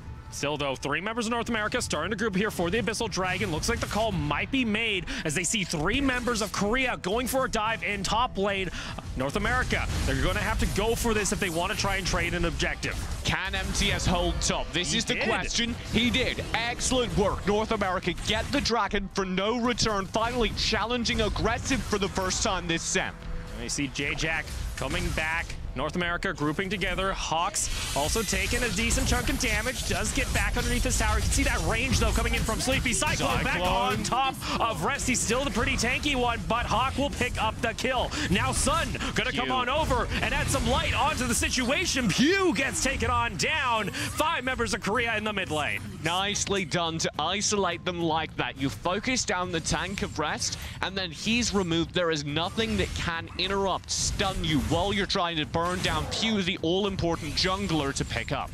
You see here from the side of Korea also looking to hide into the jungle, almost catching out Sleepy as he came on down, instead opting to go for the play onto KO. He doesn't have that much health. He's gonna run back all the way to the second tier tower. Sleepy's also over there, but the tower gets taken on down. Beautifully done by that Korean roster. All they need to do is get a siege minion under tower for seconds, and Rush can already burn it down. See Hawk coming on back toward the mid lane, was looking to scout out members of North America. Pew still into that jungle, farming away. It's where we want to see the Violet. He's only 600 gold behind Rush, keeping it a bit closer than what we saw in the previous games. For North America, you got to be feeling a little bit more confident. Just got to be careful. Don't want to get caught out. I'm interested in this Charcanar build. He builds boots first. This is normally you build Orb of the Magi first, because on the Charcanar it's very important to have enough damage to clear a wave. He actually builds the boots because he wants to be constantly mobile in the jungle. That's what Korea values more. They don't need to win the team fights early game. That's not what they look for. They look for map control, pressure, knowledge, knowing where their opponents are at all times. See Rush pushing on over. Pew's got to be careful. Sun also over toward the side. J-Jack and Hawks, and look at this. Korea now going to rotate back on down, pick up the Abyssal Dragon. They were able to secure the vision that they required to see where North America was. Second Abyssal for. 네, 저희가 ARC 때는 이제 8강에 탈락을 했는데 그래도 이번에 4강에 올라가서 정말 기분이 너무 좋습니다 지금. So before in the AIC tournament, we got knocked down in the round of 8. And so now that we're moving up to the round of 4, we are very, very happy. We are excited to see what Korea can do as well. That, again, terrifying performance sends North America out of their home tournament. Congratulations, Korea. Commiserations to North America. They're not going to be joining us on stage at the TCL Chinese Theater. They got out of the groups, but the quarterfinals is where they leave the AWC. So 2 of our semi-finalists are determined. Tomorrow, we'll do our other 2 quarterfinals, and we'll find out who the other 2 teams are who are going to join them in Hollywood. Let's go back, though, to our casters and sum up the first day of quarterfinals that we've had here live from Los Angeles. Thank you, Matt. As always, an amazing job. TJ, it's been a awesome day 1 here for the knockout stage to begin things off. We know 2 of our semifinalists. We still have 2 more quarterfinals to go tomorrow. Let's go ahead and maybe take a look back at all what happened here today. I'm a little bit upset about that final game, but either way, I can't be upset with the results, because game number 1, Thailand versus Chinese Taipei, was great fun to watch. Both these games were just by virtue of how well one of the 2 teams in them played. Yeah, Thailand put on a show, and they were even concerned yesterday during that draw, if you do remember. Oh, yeah. They were very concerned with this Chinese Taipei wildcard team that this could have been the team that could, you know, give them a real challenge. You can see they're saying, yeah, all right, guys, there we go. They were able to find some really great games here. You can see 0 to 10 the kill count at 7 minutes. Not a bad game, too. That play in particular really interests me, because this is the first time I've really seen this Crixie just be ignored to this degree. doesn't need to do damage if you're not going to deal with her, pretty much. And like that, they were able to keep on surging on forward. Fine. You still see their smiles from Pew, but the team understood, hey, you know what? Korea was just the better team here in the quarterfinals. They were able to at least learn from this because, you know, you do take away stuff when you get demolished just like that, and it's actually kind of entertaining sometimes. Oh, no, there goes my popcorn. You are the worst popcorn eater ever. That was a very great set, though. I try, okay, TJ?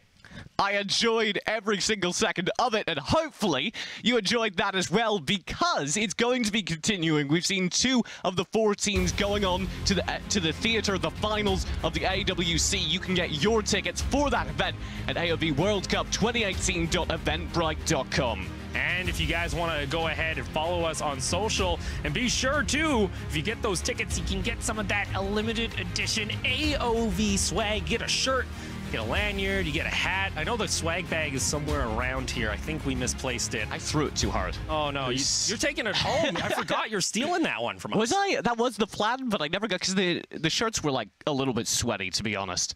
Well, guys, thank you for joining us here for day 1 of the knockout stage. But join us tomorrow so we can find out who our other 2 semi-finalists will be joining these 2 teams at the TCL Chinese Theater in Hollywood. The theater. It's where the Oscars are, DJ. Really? Yes. That's insane. And I can't believe we got it for the grand finals of the AWC, but we did. It will be a spectacular semi and grand finals next week, but we haven't decided everyone in just yet. That'll be tomorrow. Well, guys, thank you for joining us. We'll be back at the same time tomorrow. We'll see you then.